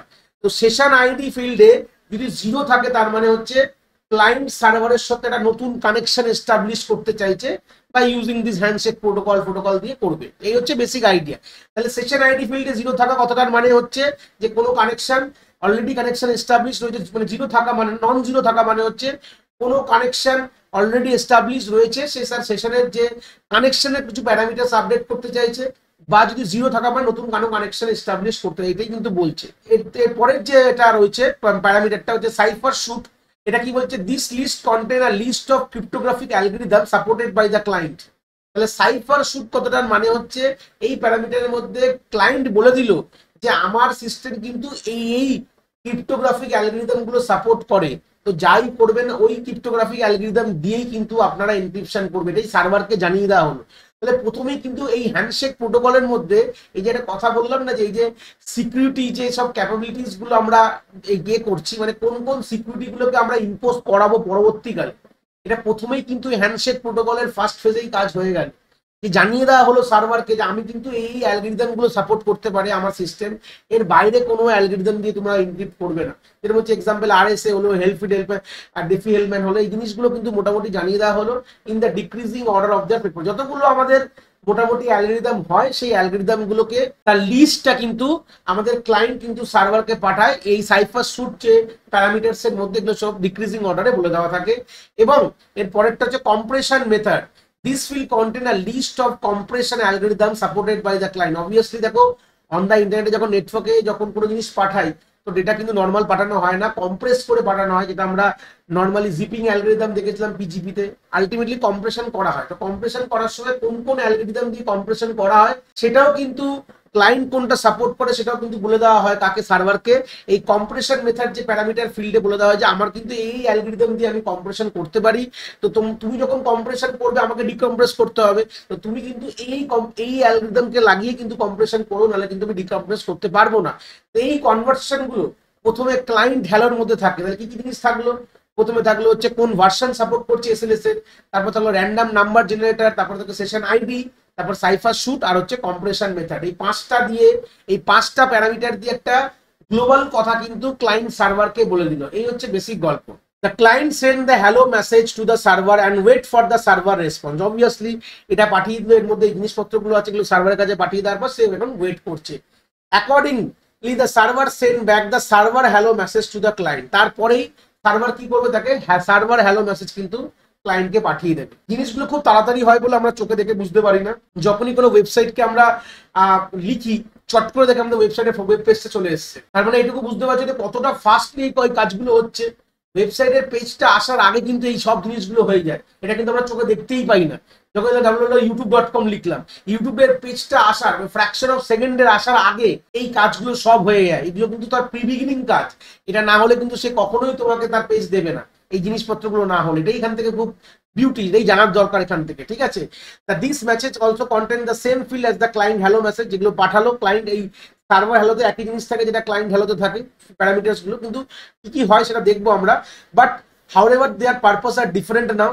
এবার সার্ভার যেটা এসছে তার যে ভিতরে জিনিসপত্রগুলো আছে তার কিন্তু গল্পগুলো একটু আলাদা হয়ে গেছে, তো সেই ফিল্ডগুলো থেকে আমরা একটু দেখবো এখান থেকে। যে প্রথমে ভার্সনে কি বলছে দেখো, this will identify the lower version of suggested by the client and the higher version supported by the server. এখান থেকে একটা গল্প চলে আসলো যে ধরে নাও যে ক্লায়েন্ট যে ভার্সনটা পাঠিয়েছে, যে কোন ভার্সনটা সে অ্যাকসেপ্ট করে, তো সেখান থেকে সার্ভার বুঝে গেছে যে ক্লায়েন্ট ধরে নাও 3 ভার্সনটা সাপোর্ট করে, তাহলে এখান থেকে সার্ভার বুঝলো যে ক্লায়েন্ট কোন লোয়ার ভার্সন সাপোর্ট করে আর সার্ভার কোন হায়ার ভার্সন সাপোর্ট করে, এখান থেকে একটা কথা চলে আসলো। For instance, if the client had suggested the version 3 that the server also supported the version 3.1, the server will select 3. মানে 3টাকে সিলেক্ট করবে, মানে ক্লায়েন্ট যে ভার্সনটা মোটামুটি যেটা পাঠিয়েছে সেই ভার্সনটা দেখে নিল যে সার্ভার ওই ভার্সনটা সাপোর্ট করে কিনা। মেন এখান থেকে কথা চলে আসছে যে ক্লায়েন্ট যে ভার্সনটা পাঠিয়েছে তার ভার্সন ফিল্ডের মধ্যে, প্যারামিটার্স এর মধ্যে, হ্যালো মেসেজের মধ্যে, ক্লায়েন্ট হ্যালোতে, তো সার্ভার দেখে নিল যে ক্লায়েন্ট সবথেকে লোয়ার কোন ভার্সন সাপোর্ট করবে, আর সে নিজে মানে অ্যাজ আ সার্ভার সে সবথেকে হায়ার ভার্সন কোনটা সাপোর্ট করছে, তো সেখান থেকে সে একটা যে কোনো একটি ভার্সন যেটা ক্লায়েন্ট সাপোর্টেবল ভার্সন যেটা ও সিলেক্ট করবে। সার্ভারের কাজই হচ্ছে ওর ক্লায়েন্টের কথা মতন এগুলো করা, মানে আলটিমেটলি ক্লায়েন্ট যেগুলো সাপোর্ট করবে সেগুলোই অ্যাকসেপ্ট করাটাই হচ্ছে সার্ভারের কাজ। র্যান্ডম নাম্বার ফিল্ডে কি হয়, this field has the same structure as the random field of the client, এটা কিনা আলাদা করে বলা দরকার নেই, যা ক্লায়েন্টের যে র্যান্ডম ফিল্ডে যা ছিল মোটামুটি সার্ভারও তাই থাকবে।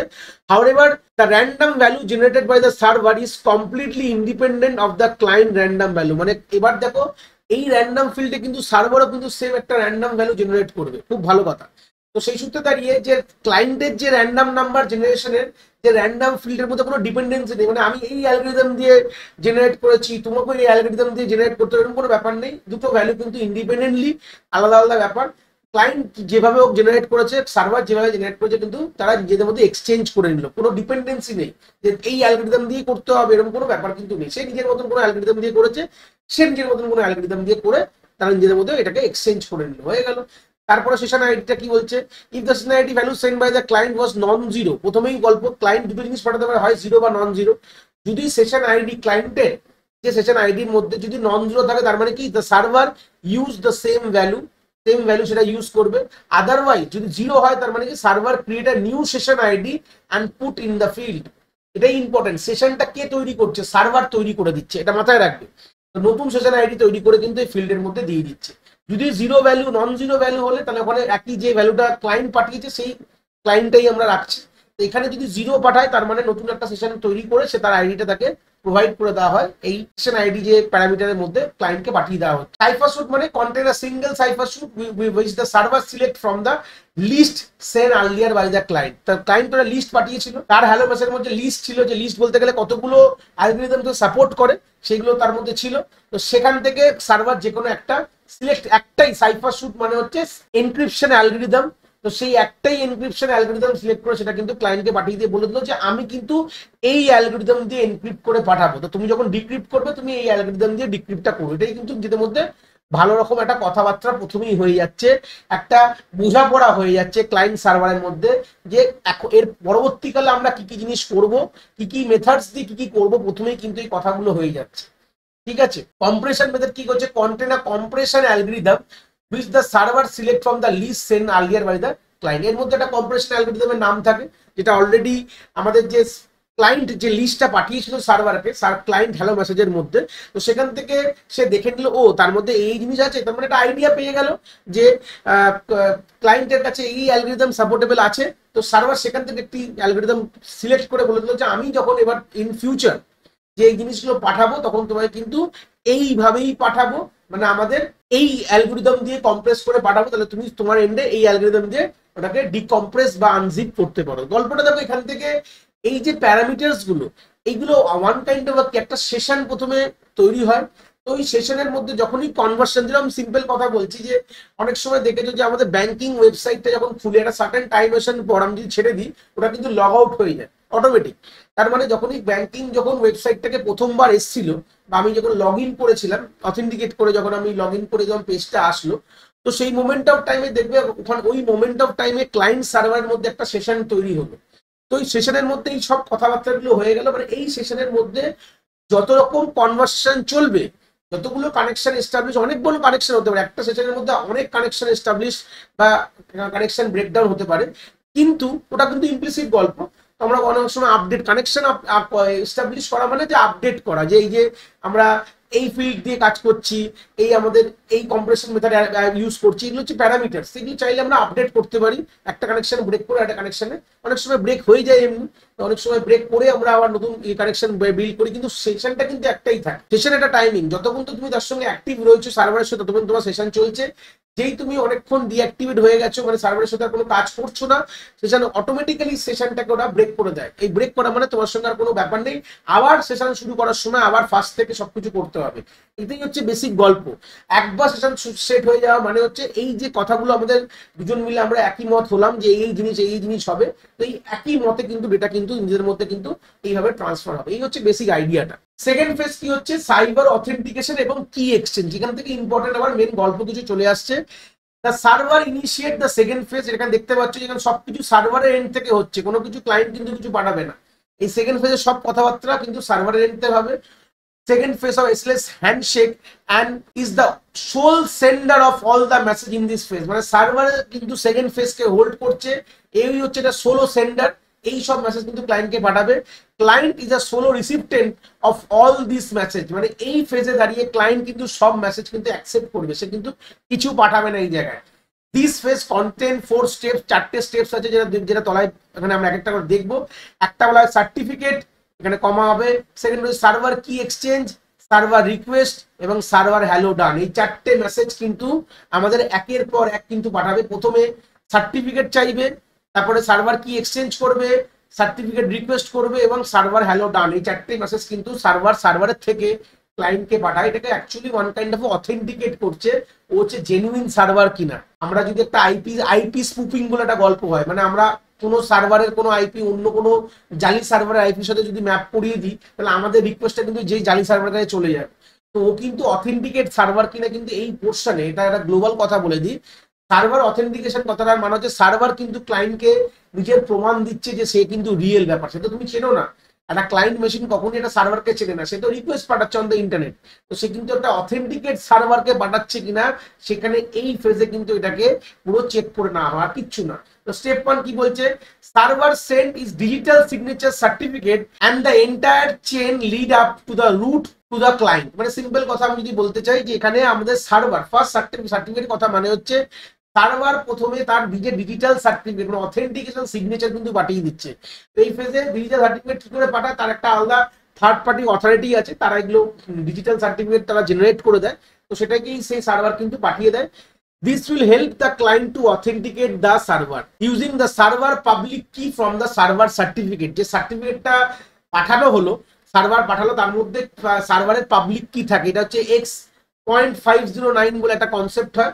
তো সেখান থেকে আমরা এই সার্টিফিকেট তারা জেনারেট করে, তারা হচ্ছে থার্ড পার্টি অথরিটি, যারা সার্ভার সার্টিফিকেট এবং পাবলিক কি এগুলোকে, আমরা তো পাবলিক কি তো রাস্তাঘাটে ঘুরে বেড়ায় না, পাবলিক কিও সুন্দরভাবে সিকিউরলি থাকে কাদের, এই থার্ড পার্টি অথরিটির কাছে, যেটা বললাম X.509 কুবুডোস, এগুলো এরা হচ্ছে থার্ড পার্টি অথরিটিস যারা কিন্তু এই জিনিসটাকে মাথায় রাখে। ঠিক আছে, server certificate is mandatory in all situation.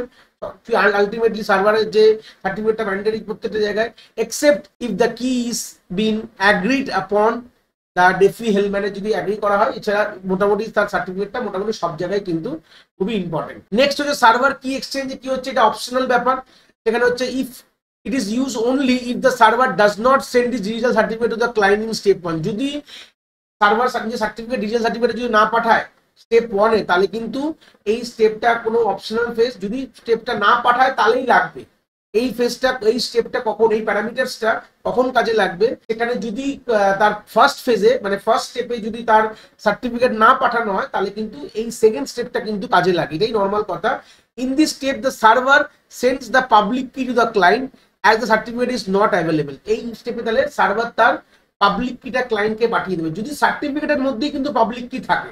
আমি কথাটা বলে দিই, এটাই X.509 বলছে যে যদি তার সার্টিফিকেট পাঠানো হয়, মানে সার্ভার তাকে অথেন্টিকেট হিসেবে যদি তার সার্টিফিকেট পাঠায় ক্লায়েন্টকে, তাহলে তার মধ্যেই কিন্তু পাবলিক কি থাকবে। যদি না পাঠানো হয়, তাকে যে সার্টিফিকেট নেই কোনোভাবে, তখন সে সেকেন্ড ফেজে গিয়ে তার নিজের পাবলিক কিটা কাকে পাঠাবে, পাঠিয়ে দেবে হচ্ছে সার্ভারকে পাঠিয়ে দেবে, এই সরি ক্লায়েন্টকে পাঠিয়ে দেবে। এই হচ্ছে বেসিক গল্প। সার্টিফিকেট রিকোয়েস্ট, তাহলে ও যখন নিজে সার্টিফিকেট পাঠাবে ক্লায়েন্টকে, দ্য ক্লায়েন্টের রিকোয়েস্ট নিশ্চয়ই করবে। The server can request for the client the digital certificate. The client authentication in the SLS is optional and the server may not always accept the client to be authenticated, therefore this step is also optional. মানে এই স্টেপে actually কি হয়, তো এই দেখো SLS প্রোটোকলটা তো বানানো হয়েছে, কিন্তু এগুলো অনেক জায়গায় অপশনাল ফিল্ড রাখা হয়েছে। কখনো কোনো জায়গায় লাগবে, কখনো কোনো জায়গায় লাগবে না, কোনো অ্যাপ্লিকেশনস লাগে, কোনো অ্যাপ্লিকেশনস লাগে না। যেটা হচ্ছে আমি যদি একটা ব্যাংক ওয়েবসাইটে ঢুকি, নিশ্চয়ই আমার ক্লায়েন্ট যেটা অথেন্টিকেটেড ক্লায়েন্ট, তো সেটা আমার একটা প্রমাণ দিতে হবে। তো তখন কিন্তু এই ফিল্ডটা কিন্তু বেশি কম্পালসারি ফিল্ড হয়ে যাবে। তো এখানে হচ্ছে সার্ভার ক্লায়েন্টকে তার নিজস্ব ডিজিটাল সার্টিফিকেট চাইছে। এই ডিজিটাল সার্টিফিকেট গুলো কে জেনারেট করে? বাবার বলছি X509 বলে একটা আমাদের প্রোটোকল, বা এটা থার্ড পার্টি অথরিটিস তারা জেনারেট করে দেয়। এর মধ্যে কিছুই না, এর মধ্যে কিছু ফিল্ডস আছে, তার সঙ্গে তার পাবলিক কিটাও কিন্তু থাকে।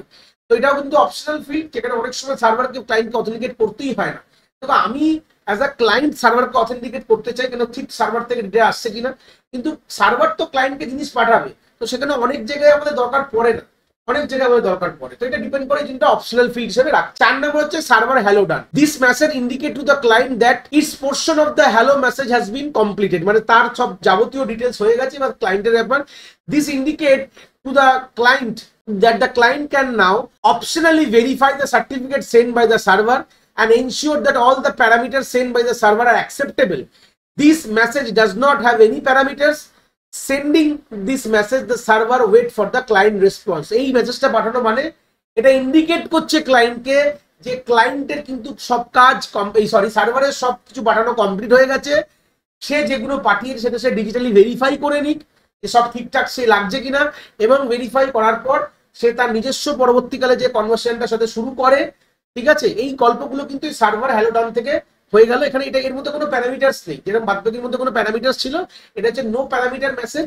জাস্ট এটা পাঠানো মানে জাস্ট বুঝে গেল, ক্লায়েন্ট বুঝে গেল যে সার্ভারের এন্ড থেকে সব কাজ কমপ্লিট। এইবার সার্ভার কি করবে, তার নিজস্ব এবার ওয়েট করবে ক্লায়েন্টের জন্য, এবার ক্লায়েন্ট ওগুলোকে ভেরিফাই করে তার যাবতীয় ডিটেলস কিন্তু তার পরের ফেজে সব পাঠাবে। থার্ড ফেজে কি বলছে, ক্লায়েন্ট অথেন্টিকেশন এন্ড কি এক্সচেঞ্জ। অবভিয়াসলি সার্ভার যদি অথেন্টিকেট করে, ক্লায়েন্টও করবে।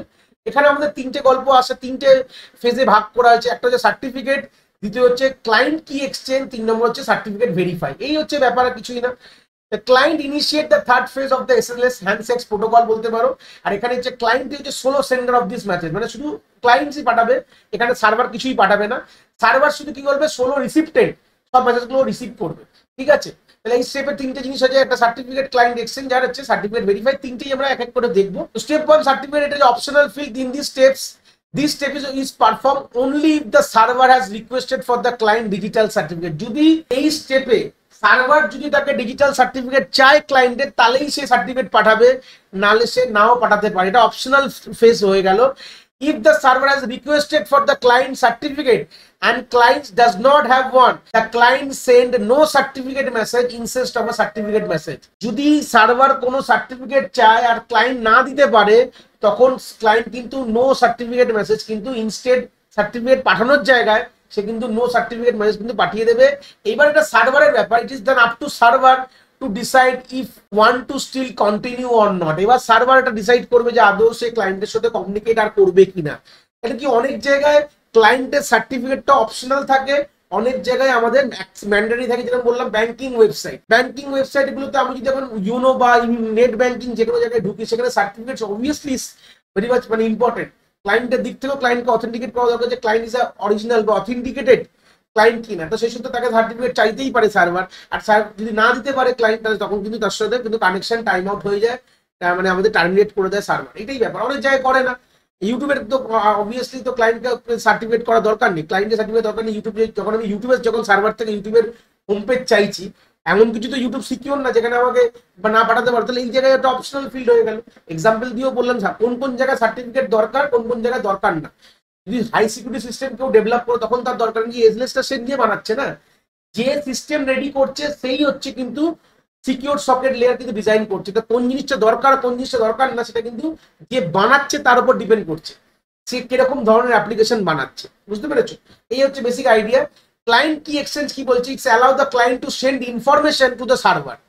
ঠিক আছে, এখানে ক্লায়েন্ট কি করছে, কিছু ইনফরমেশন সার্ভারকে পাঠাচ্ছে, বাট ইন অপোজিট ডিরেকশন। যেটা সার্ভার পাঠিয়েছিল ইনফিল্ড, এখন ক্লায়েন্ট পাঠাচ্ছে উল্টো দিকে সার্ভারকে। This information relate to the symmetric key that both the parties will use in this session. মানে এইখানে ক্লায়েন্ট কি এক্সচেঞ্জের মধ্যে এখানে সিমেট্রিক কিটা পাঠিয়ে দেওয়া হচ্ছে, যেটা ক্লায়েন্ট এবং সার্ভার বোথ দ্য এন্ড এটাকে ইউজ করা হবে এই সেশনের মধ্যে, সেটা কিন্তু পাঠিয়ে দেওয়া হয়।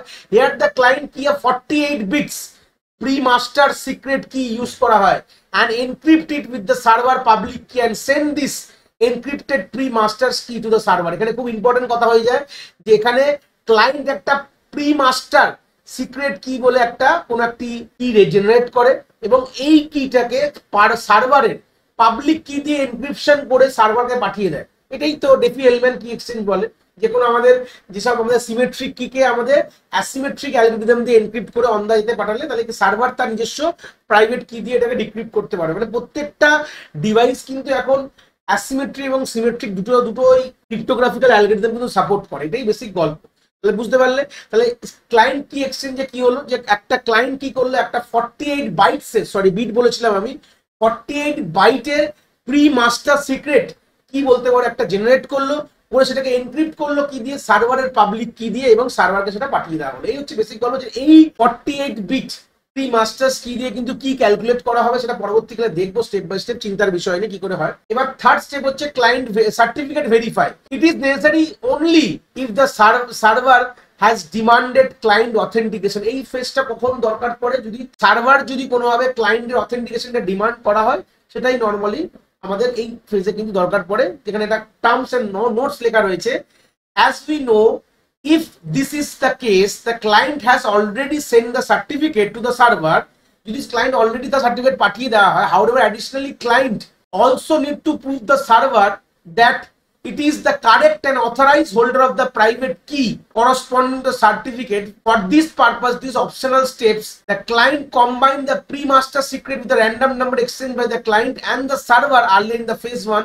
যখন আমরা establishing secure capability যখন করছিলাম, after hash them together using the MD5 and SHA-1 and sign the result with the private key. এখানে গল্পটা কি বলছে, ক্লায়েন্ট যদি কোনোভাবে তার সার্টিফিকেট সার্ভারকে পাঠিয়ে দেয়, তারপরও ক্লায়েন্টকে যদি প্রুফ করতে হয় সে কিনা একটা কারেক্ট এবং authorise holder of the private key এর কিনা, যে প্রাইভেট কিটা সেই ব্যবহার করে সে কিনা কারেক্ট অথরাইজ হোল্ডার কিনা, তার জন্য সে কি করে এই অপশনাল ফেজে ক্লায়েন্ট তার প্রি মাস্টার কি এর সাথে কিছু র্যান্ডম নাম্বারকে যেটা এক্সচেঞ্জ করবে ক্লায়েন্ট আর সার্ভার, যেটা আমরা আর্লিয়ার ফেজে করেছিল, যেটা ফেজ 1-এ করেছিল, সেইটাকে যে র্যান্ডম নাম্বারটা 48 আমরা 28 বিটের, খুব ভুল না বললে আমাদের যে র্যান্ডম নাম্বারটা প্রথম ফেজ 1-এ, যেটা আমরা ফেজ 1-এ যখন আমরা এস্টাবলিশ সিকিউরিটি ক্যাপাবিলিটিস যে ফেজ 1-এ হ্যান্ডশেক প্রোটোকলের যে ফার্স্ট ফেজে যে র্যান্ডম নাম্বারটা জেনারেট করেছিলাম, তার সাথে আমাদের প্রি মাস্টার্স সিক্রেট কিটাকে আমরা কি করলাম, আমরা দুটোকে নিয়ে হ্যাশ করলাম, হ্যাশিং ফাংশনে পাঠিয়ে, এটা হয় MD5 বা SHA-1, সেটাকে আমরা প্রাইভেট কি দিয়ে এনক্রিপ্ট করে আমাদের সার্ভারকে পাঠিয়ে দেবো। এইভাবে আমরা সার্টিফিকেটকে ভেরিফাই করবে।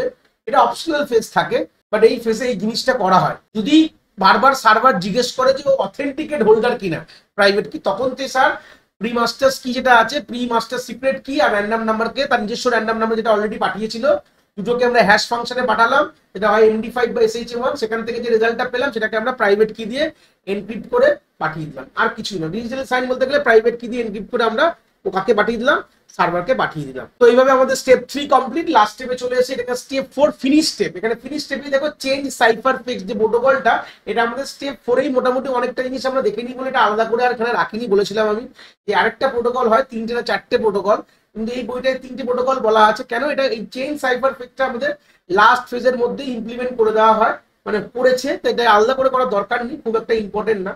তো ক্লায়েন্ট ইনিশিয়েট যে ফেজ 4-এ ক্লায়েন্ট ইনিশিয়েট করা হয়, মানে ক্লায়েন্ট থেকে ফার্স্ট জিনিস যায় SLS হ্যান্ডশেক প্রোটোকলের মধ্যে, এন্ড যেটা সার্ভার কিনা লাস্টের দিকে এন্ড করে, মানে ক্লায়েন্ট থেকে ফার্স্ট যাচ্ছে, সার্ভার কিন্তু লাস্টে এন্ড করছে। এই বলতে চাইছে এই ফেজের মধ্যে 4টে জিনিস হয়। একটা কি কি রয়েছে, প্রথম দুটো মেসেজ কে পাঠাচ্ছে, ক্লায়েন্ট পাঠাচ্ছে। ক্লায়েন্ট কি পাঠাচ্ছে, চেঞ্জ সাইফার স্পেক্স আর ফিনিক্স, আর তার বিনিময়ে সার্ভার কি পাঠাচ্ছে, সেম দুটো পাঠাচ্ছে, চেঞ্জ সাইফার স্পেক্স এবং ফিনিশ। এবার এই দুটোতে কি কাজ হয় এটাই আমরা তলায় দেখবো। দেখো এবার গল্পটা খুব ইম্পর্টেন্ট জিনিস, এখান থেকেই এই চেঞ্জ সাইফার স্পেক্স আলাদা করে প্রোটোকলটা না পড়ে এখান থেকে জিনিসটাকে ডিটেলস দেখলেই তোমরা বুঝতে পারবে। এখানে ছবি সবের আমি দেখাবো, খুব ইম্পর্টেন্ট এই ফেজটা। এই লাস্ট ফেজে অ্যাকচুয়ালি কি হয় খুব ইম্পর্টেন্ট দেখে নিতে হবে। বলছে base on the pre masters কি that was created and sent by the client in the client exchange message. তো ক্লায়েন্ট তো দেখলাম, তো ক্লায়েন্ট থার্ড ফেজে কি করলো, ক্লায়েন্ট একটা 48 বাইটের একটা প্রি মাস্টার্স কি তৈরি করলো, প্রি মাস্টার সিক্রেটস তৈরি করলো, সেটা কিন্তু এনক্রিপ্ট করে সার্ভারের পাবলিক কি দিয়ে পাঠিয়ে দেওয়া হলো সার্ভারকে, যেটা কিনা ক্লায়েন্ট কি এক্সচেঞ্জ ফেজে করেছে। তাহলে both server and client have the master secret, মানে এই মাস্টার যে কিটা রয়েছে বলতে পারো, এই মাস্টার কিটা মাস্টার সিক্রেট কি যেটা আছে সেটা কিন্তু এখন একটা ক্লায়েন্টের কাছেও আছে, আর এটা সার্ভারের কাছেও আছে। এটা কি কি এটা বলে দিলাম, এটা সার্ভারের কাছেও রয়েছে, বুঝতে পারলে মাস্টার্স কি বলতে পারি। তো সেই সূত্রে দাঁড়িয়ে এই যে মাস্টার কিটা রয়েছে, এটা আমরা কি করব পরবর্তীকালে দেখতে পাচ্ছ, এই মাস্টার কি এর সঙ্গে ক্লায়েন্টের র্যান্ডাম আর সার্ভারের র্যান্ডামটা নিয়ে একটা মেসেজ, একটা ডাইজেস্টের মধ্যে আমরা পাঠালাম, মেসেজ ডাইজেস্ট অ্যালগরিদম, যেটা MD5 হতে পারে বা আমাদের SHA-1 হতে পারে। এটা দিয়ে পাঠিয়ে আমাদের মাস্টার সিক্রেটস কি কিন্তু তৈরি করলাম, খুব ইম্পর্টেন্ট দেখতে পারবো। Both the client and server create a master secret, কি দিয়ে করছে, before secure encryption or integrity verification can be performed on the record, client and server need to generate a secret information known only to them। মানে এখানে আমরা যে কোনো জায়গায় security, আমরা এনক্রিপশন এবং ইন্টিগ্রিটিকে ভেরিফাই করার আগে আমরা ক্লায়েন্ট এবং সার্ভার এন্ডে এই কাজটা হয়ে যায়, কি হয়, আমাদের একটা সিক্রেট, আমাদের একটা ইনফরমেশন সিলেক্ট হয়, মানে তৈরি হয়। This is the 48 bit quality call the master secret, এটাকে বলা, এটা কিন্তু 48 বিটের, এটাকে মাস্টার সিক্রেট বলা হয়। এটা কিন্তু ক্লায়েন্ট এন্ডে এবং সার্ভার এন্ডে হয়। The master secret is use to generate key and the secret for encryption and MAC computation. মানে এই মাস্টার সিক্রেট দিয়ে আমরা কি কে জেনারেট করব এবং এনক্রিপশন এবং আমাদের ম্যাক ক্যালকুলেশন করার জন্য কিন্তু কি কিন্তু এখান থেকেই পরবর্তীকালে জেনারেট হবে। দ্য মাস্টার্স, যেটা বলতে পারো secret, is calculated after computing message from the message digest of the pre-master secret, client random and the server random। মানে আমাদের যে প্রি-মাস্টার সিক্রেট যেটা ক্লায়েন্ট তৈরি করে সার্ভারকে পাঠিয়েছিল, সেটা ক্লায়েন্টের যে র্যান্ডম নাম্বারটা প্রথম ফেজে আমরা ক্লায়েন্ট করেছিল, ফার্স্ট ফেজে সার্ভার আর ক্লায়েন্ট যে র্যান্ডম নাম্বার নিজেদের মধ্যে এক্সচেঞ্জ করে। তো এই র্যান্ডম নাম্বারগুলো আর মাস্টার সিক্রেটসটা দিয়ে আমরা হ্যাশ অ্যালগরিদমে পাঠিয়ে আমরা কিন্তু একটা মাস্টার সিক্রেট জেনারেট করছি, বুঝতে পারলাম। এটা নিয়ে পরবর্তীকালে আমরা সিমেট্রিক কি বানাবো। Finally, the symmetric key to be used by the client and the server are generated as shown below। দেখতে পাচ্ছ যেখানে আমাদের মাস্টার সিক্রেট যেটা উপরে পেলাম সেটা এখানে রয়েছে, ক্লায়েন্টের সেম র্যান্ডম ইউজ করলাম, সার্ভার তার নিজস্ব র্যান্ডম ইউজ, এগুলো সবার কাছে অ্যাভেলেবেল। ক্লায়েন্টের র্যান্ডম সার্ভারের কাছে অ্যাভেলেবেল আছে, সার্ভারের র্যান্ডম ক্লায়েন্টের কাছে অ্যাভেলেবেল আছে। ক্লায়েন্ট প্রি মাস্টার্স দিয়ে দিয়েছে, তো সার্ভার নিজের এন্ডে করছে, ক্লায়েন্ট নিজের এন্ডে করছে, তো দুজন কিন্তু নিজের এন্ডে করছে।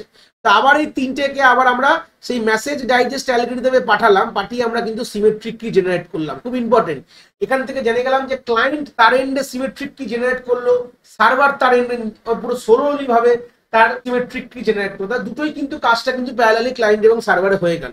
After this first step, the change cipher spec is a confirmation from the client that all is well from its end, which is the strength to finish। এটাকে আমরা স্ট্রেংথ দিচ্ছি কি, ফিনিশ মেসেজ দিয়ে বলে দিলাম। মানে এই চেঞ্জ সাইফার স্পেক, এই মেসেজটা যখন পাঠানো হয় বা এই প্রোটোকলটা অ্যাকচুয়ালি এই কাজগুলো হয়ে গেল, যে আমাদের কি জেনারেট করা, এটাকে ওয়ান কাইন্ড অফ যদি আলাদা করে দেখো তাহলে এটাই হচ্ছে। আর এইটা দিয়ে বুঝিয়ে দেওয়া হলো যে আমাদের কিন্তু কি হচ্ছে, আমরা কিন্তু তৈরি করে ফেলেছি আমাদের এন্ডে, মানে আমরা যে নিজস্ব যে কিটা তৈরি করে ফেলেছি, কিটা কিন্তু একই হবে সিমেট্রিক কি মোটামুটি। দেখো আমরা সব জিনিসগুলোই বোথ দ্য এন্ডে সেম ব্যবহার করছি, ক্লায়েন্ট এন্ডও সেম জিনিস ব্যবহার করছি, সার্ভার এন্ডও সেম জিনিস ব্যবহার করছি। তো সেই ক্ষেত্রে ক্লায়েন্ট যে সিমেট্রিক কিটা তৈরি করবে, সার্ভার কিন্তু সেম সেই সিমেট্রিক কিটা তৈরি করবে। কিন্তু এই মেসেজটা পাঠিয়ে দুজন কনফার্ম করে দিল যে আমাদের কিন্তু কাজগুলো হয়ে গেছে, আমরা আমাদের সিমেট্রিক কি তৈরি করে ফেলেছি, এখন আমরা নর্মাল কনভার্সনে কিন্তু যেতে পারি। এই হচ্ছে ব্যাপার, মানে এটা। এবং তার সাথে যে ফিনিশ মেসেজটা দিয়ে এটাকে স্ট্রেংথ বাড়ালো, যে জিনিসটা আমাদের কিন্তু কাজ হয়ে গেছে। The server ends the sends the same identical message to the client, মানে same over cipher change, cipher স্পেক্টে একটা মেসেজ পাঠালো এবং তার সাথে তার ফিনিশ বলে যে মেসেজটা পাঠালো, তার মানে সেটা ক্লায়েন্টও বুঝে গেল যে সার্ভারের এন্ডও তৈরি হয়ে গেছে। ক্লায়েন্ট সার্ভারকে পাঠানো মানে মেসেজটা তাহলে সার্ভার বুঝছে যে ক্লায়েন্টের হয়ে গেছে, সার্ভার পাঠানো মানে ক্লায়েন্টও বুঝে গেছে যে সার্ভারেরও হয়ে গেছে। তাহলে এইভাবে কিন্তু আমাদের হ্যান্ডশেক প্রোটোকল কিন্তু এখানে আমাদের শেষ হয়ে গেল। তাহলে হ্যান্ডশেক প্রোটোকল হয়ে যাওয়ার পর কি কি জিনিস বুঝলাম, ক্লায়েন্ট তার নিজের এন্ডে সিমেট্রিক কি জেনারেট করে ফেলেছে, সার্ভার তার নিজের এন্ডে সিমেট্রিক কি জেনারেট করেছে, যেগুলো প্রথম যে প্যারামিটারস গুলো পাঠানো হয়েছিল সেই প্যারামিটারস গুলো দিয়ে আমাদের সিমেট্রিক কি সেট হয়ে গেল। তার মানে কি, দেখো এখান থেকে হ্যান্ডশেক প্রোটোকল থেকে কি জেনারেট হয়ে গেল, আমাদের অ্যালগরিদমটা সিলেক্ট করা হয়ে গেল, মানে কোন অ্যালগরিদমকে ইউজ করব, মানে কি এনক্রিপশন লিখলাম, এনক্রিপশন কোন অ্যালগরিদম ব্যবহার করবো ওটাকে সিলেক্ট করলাম, কি আমাদের কম্প্রেশন অ্যালগরিদম করলাম সেটা সিলেক্ট হয়ে গেল। তো আলটিমেটলি সবই তো হয়ে গেল। আমরা এনক্রিপশন বা অথেন্টিকেশন অ্যালগরিদম কি ব্যবহার করছি, কি কি আছে ক্লায়েন্টের কাছে অ্যাভেলেবল, সেটা সার্ভারকে বললাম, সার্ভার একটা সিলেক্ট করে নিল।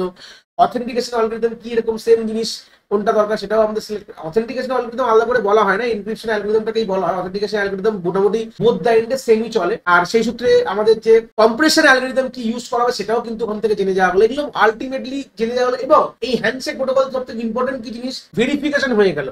সার্ভারকে ভেরিফাই করা হলো, সার্ভারের ডিজিটাল সার্টিফিকেট, সার্ভারের সার্টিফিকেট ডিজিটাল করা হলো, মানে সার্ভারকে অথেন্টিকেট করা হলো, ক্লায়েন্টকে অথেন্টিকেট করা হলো। এই জিনিসগুলো কিন্তু হয়ে গেল মানে চাইলে। মানে এই হ্যান্ডশেক প্রোটোকল দিয়ে আলটিমেটলি কি কি জিনিস করলাম, কি কি জেনারেশন হলো, এনক্রিপশন অ্যালগরিদম সিলেক্ট হলো, আমাদের কম্প্রেশন অ্যালগরিদম সিলেক্ট হলো, সার্ভারকে আমরা অথেন্টিকেট করলাম, ক্লায়েন্টকে অথেন্টিকেট করলাম। এটাই কিন্তু আলটিমেটলি আমাদের এই হ্যান্ডশেক প্রোটোকলের মধ্যে কাজটা হলো। তাহলে আমাদের হ্যান্ডশেক প্রোটোকল কিন্তু ফার্স্ট ফেজ অফ এসএলএস কিন্তু কমপ্লিট। সেকেন্ডে চলে গেলাম রেকর্ড প্রোটোকলে কি কি কাজ হচ্ছে দেখবো। Record protocol in the SLS come into the picture after a successful handshake is complete between the client and server. তাহলে এই সাকসেসফুল হ্যান্ডশেক করার পরই কিন্তু রেকর্ড প্রোটোকল আসে। That is after the client and server has optionally authenticate each other and have decided what algorithm to be use for secure information exchange we entered into the SLS record protocol. মানে এইটার মানে হচ্ছে যে ultimately client এবং server নিজেদের authenticate করেছে এবং decision নিয়ে নেওয়া হয়েছে যে কোন অ্যালগরিদমটা ইউজ করা হবে ফর ইনফরমেশন এক্সচেঞ্জ। তারপরে কিন্তু এই রেকর্ড প্রোটোকলে ঢোকা হয়। Record protocol provides two service to the SLS connection. একটা হচ্ছে কনফিডেন্সিয়ালিটি, একটা হচ্ছে যেটা হচ্ছে আমাদের authentication. This is achieve by using secret key that is defined in the handshake protocol. দেখো হ্যান্ডশেক প্রোটোকল একটা সিমেট্রিক কি তৈরি করেছি, তো এই কিটার সাহায্যে এবং অ্যালগরিদম তো আমরা জানি, তো অ্যালগরিদমটা সিলেক্ট করা হয়ে গেছে। তো অ্যালগরিদম আর কি এর সাহায্যে আমরা কি করছি, একে লিখলাম অ্যালগরিদম আর কি এর সাহায্যে আমরা কনফিডেন্সিয়ালিটি অ্যাচিভ করছি। এই রেকর্ড প্রোটোকল এই কনফিডেন্সটা দিয়ে কি করে করছে আমরা পরবর্তীকালে দেখবো। আর ইন্টিগ্রিটি যেটা অলরেডি জানি, the handshake protocol also defined a share secret কি, যেটা কিনা Mac, that is used for ensuring the message integrity। আমরা ম্যাকও আমরা ইউজ করব, তৈরি করব। তাহলে ম্যাককে দিয়েও কিন্তু আমরা আলটিমেটলি পরবর্তীকালে ইন্টিগ্রিটিটা প্রথমত আমরা রাখবো। তো এই হচ্ছে বেসিক কি করে প্রোটোকলটা কাজ করে, তাহলে ছবিতে দেখবো, তারপরে নিচে লেখা আছে। তো অ্যাকচুয়ালি গল্পটা কি হয়, প্রথমে এটা ওভারভিউটা দিয়ে দিই। তো ধরে নাও এটা হচ্ছে অ্যাপ্লিকেশন লেয়ার, এটা ডেটা, ঠিক আছে। এই অ্যাপ্লিকেশন লেয়ারের ডেটাটা তো একবারে কাজ হয় না, এটাকে কি হয় ফ্র্যাগমেন্টসে ডিভাইড করা হয়। ছোট ছোট বিটে, যেহেতু ব্যান্ডউইথের জন্য আমাদের একটা সার্টেন বিটে মেসেজটাকে ডিভাইড করা হয়, ঠিক আছে। এরকম মেসেজের ডিভিশন করা হয়েছে। তো এই ডিভিশন ধরে নাও একটা পার্ট কি দেখাচ্ছি, এই যে একটা ফার্স্ট পার্ট, ধরে নাও ফার্স্ট পার্টের মেসেজটা ডিভিশনটাকে কম্প্রেস করা হলো। পরের পেজে কি হলো, কম্প্রেশন করা হয়। কম্প্রেশনের উপর যে কোনো একটি ম্যাক অ্যালগরিদম লাগিয়ে ম্যাক জেনারেট করা হয়। মানে ধরে নাও কম্প্রেশনের উপর আমি লাগালাম হচ্ছে SHA1 অ্যালগরিদম লাগিয়ে আমি একটা কি করলাম, কম্প্রেশনের আউটপুটের উপর, মানে কম্প্রেশনের আউটপুটের উপর আমি SHA1 লাগিয়ে আমি এটা একটা ম্যাক জেনারেট করলাম, MSC ম্যাক। এবার এই আমাদের কম্প্রেসড আউটপুট আর ম্যাকটাকে একসাথে আমরা এনক্রিপশন করলাম বাই ইউজিং সাম সিমেট্রিক কি এনক্রিপশন অ্যালগরিদম দিয়ে সিমেট্রিক করলাম। তারপরে আমরা ফাইনাল কি করলাম, এই রেকর্ড যে প্রোটোকল এখানে তার একটা হেডার এখানে অ্যাপেন্ড হেডারে অ্যাড করে দিল। এই হচ্ছে আমাদের কিন্তু রেকর্ড প্রোটোকলের কাজ। রেকর্ড প্রোটোকল কি করে, তাহলে মানে এই প্রোটোকলটা প্রথমে আমাদের অ্যাপ্লিকেশন ডেটাটাকে আমাদের ফ্র্যাগমেন্টে ডিভাইড করে, সেটাকে আমরা কম্প্রেশন অ্যালগরিদমটা লাগিয়ে আমাদের কম্প্রেস করি। এটা অ্যাকচুয়ালি অপশনাল ফিল্ড, পরবর্তীকালে দেখবো। সেখানে আমরা কোনো একটি মেসেজ অথেন্টিকেশন অ্যালগরিদম যেটাকে বলা হয়, যেটা SHA1 বা আমাদের MD5, সেই ম্যাক ক্যালকুলেশন অ্যালগরিদম দিয়ে এটাকে আমাদের ম্যাক জেনারেট হয়, মানে ম্যাক বলতে পারো, সরি আমাদের হ্যাশ কোড বলতে পারো, ম্যাক বলতে পারো। মেসেজ কোড করে ওটাকে দুটোকে একসাথে অ্যাপেন্ড করে এটাকে পরবর্তীকালে এনক্রিপশন করা হয়, করে এই রেজাল্টটা পাওয়া হয়। সেটা কিন্তু ফার্দার কি হয়, তার একটা হেডার অ্যাপেন্ড করে দেওয়া হয়, করে দিয়ে কাজ কিন্তু কমপ্লিট হয়ে যায়। তো এটাকে আমরা ডিটেলসে আমরা দেখবো, ছবিটার কথা লেখাটা যে লেখা রয়েছে। As the figure show, the SLS record protocol takes an application message as an input. First is fragment into small blocks optionally, compress each blocks, add MAC, encrypt it, add header and give it to the transport layer। মানে এখান থেকেই main গল্প হয়ে যাচ্ছে। তাহলে ultimately কি করছে এই রেকর্ড প্রোটোকল, তাহলে আমাদের এইটুকু বুঝলাম হ্যান্ডশেক প্রোটোকল ক্লায়েন্ট সার্ভারের আমাদের একটা পুরো একটা কানেকশন বিল্ড আপ হয়ে গেল। আর রেকর্ড প্রোটোকলের মেনলি কাজ কি হয়, অ্যাপ্লিকেশন লেয়ার থেকে ডেটাটা নেয়, নিয়ে ওটাকে ফ্র্যাগমেন্টে ডিভাইড করে, ওটাকে কম্প্রেস করে, অপশনাল ব্যাপার, এটা যদি সবসময় লাগে না। কম্প্রেস করলে যদি মনে হয় কম্প্রেস করা দরকার তো পরে, না দরকার হলে না করে, এটা অপশনাল। প্রত্যেকটি ব্লককে কম্প্রেস করা হয়, করে ওটার ম্যাপ জেনারেট করা হয়, করার পর ওটাকে অ্যাপেন্ড করে ওটাকে এনক্রিপ্ট করে তার হেডার লাগিয়ে ট্রান্সপোর্ট লেয়ারকে দিয়ে দেয়। But the TCP protocol process it like a TCP block at the receiver end. The header of the each block is removed, the block is decrypted and verify and decompress and reassemble to the application message. সেটাকেই তলায় আমরা ডিটেলসে দেখবো। তাহলে receiver এন্ডে উল্টো জিনিসটাই করা হয়, ডিক্রিপ্ট করা হয়, ভেরিফাই, ম্যাক মানে ভেরিফাই করা হচ্ছে, এবং আমাদের কি করা হয়, ডিকম্প্রেস, যদি কম্প্রেশন করা হয় তাহলে ডিকম্প্রেস করা হবে, করে আবার ওটাকে রিসেম্বল করে, যেহেতু আমরা ফ্র্যাগমেন্টসে ডিভাইড করেছি সেই সূত্রে আমরা কি করব, আমরা ওটাকে ডিক্রিপ্ট করব, মানে অবভিয়াসলি ওটাকে রিসেম্বল করব, মানে ডিক্রিপ্ট বলবো না, রিসেম্বল করবো কিসে, আমাদের আবার যেভাবে যদি ফ্র্যাগমেন্ট গুলো তো আমাদের অন দ্য ইন্টারনেটে যায় সব নাম্বারিং করে দেওয়া হয়, প্রত্যেকটা ফ্র্যাগমেন্ট নাম্বারিং করে দেওয়া হয়, ওটাকে আবার রিসেম্বল মানে গুছিয়ে আবার ঠিকঠাক ভাবে এক জায়গায় রাখতে হয়, এই হচ্ছে ব্যাপার। তো ফ্র্যাগমেন্টেশন কি বলছে, the original message is broken into blocks so that the size of each message is less than or equal to 214 bytes বা 1638 বাইটসও বলতে পারো। এটা সিম্পল কথা, এই জিনিসটাকে 214 বাইটস না, এটাকে নোটসটা তৈরি করার সময় এরকম হয়ে গেছে 2 to the power 14 লিখে দিলাম এখানে, 2 to the power 14 বাইট বা 16384 বাইটস বলতে পারো। মানে অরিজিনাল মেসেজটাকে আমরা ব্লকসে ডিভাইড করব, এতে প্রত্যেকটি মেসেজের ব্লক যাতে less than 2 to the power 14 bytes হয় বা এত বাইটসের মধ্যে যেতে হয়। এই কম্প্রেশনটা কি করছে, the fragmented block are optionally compress.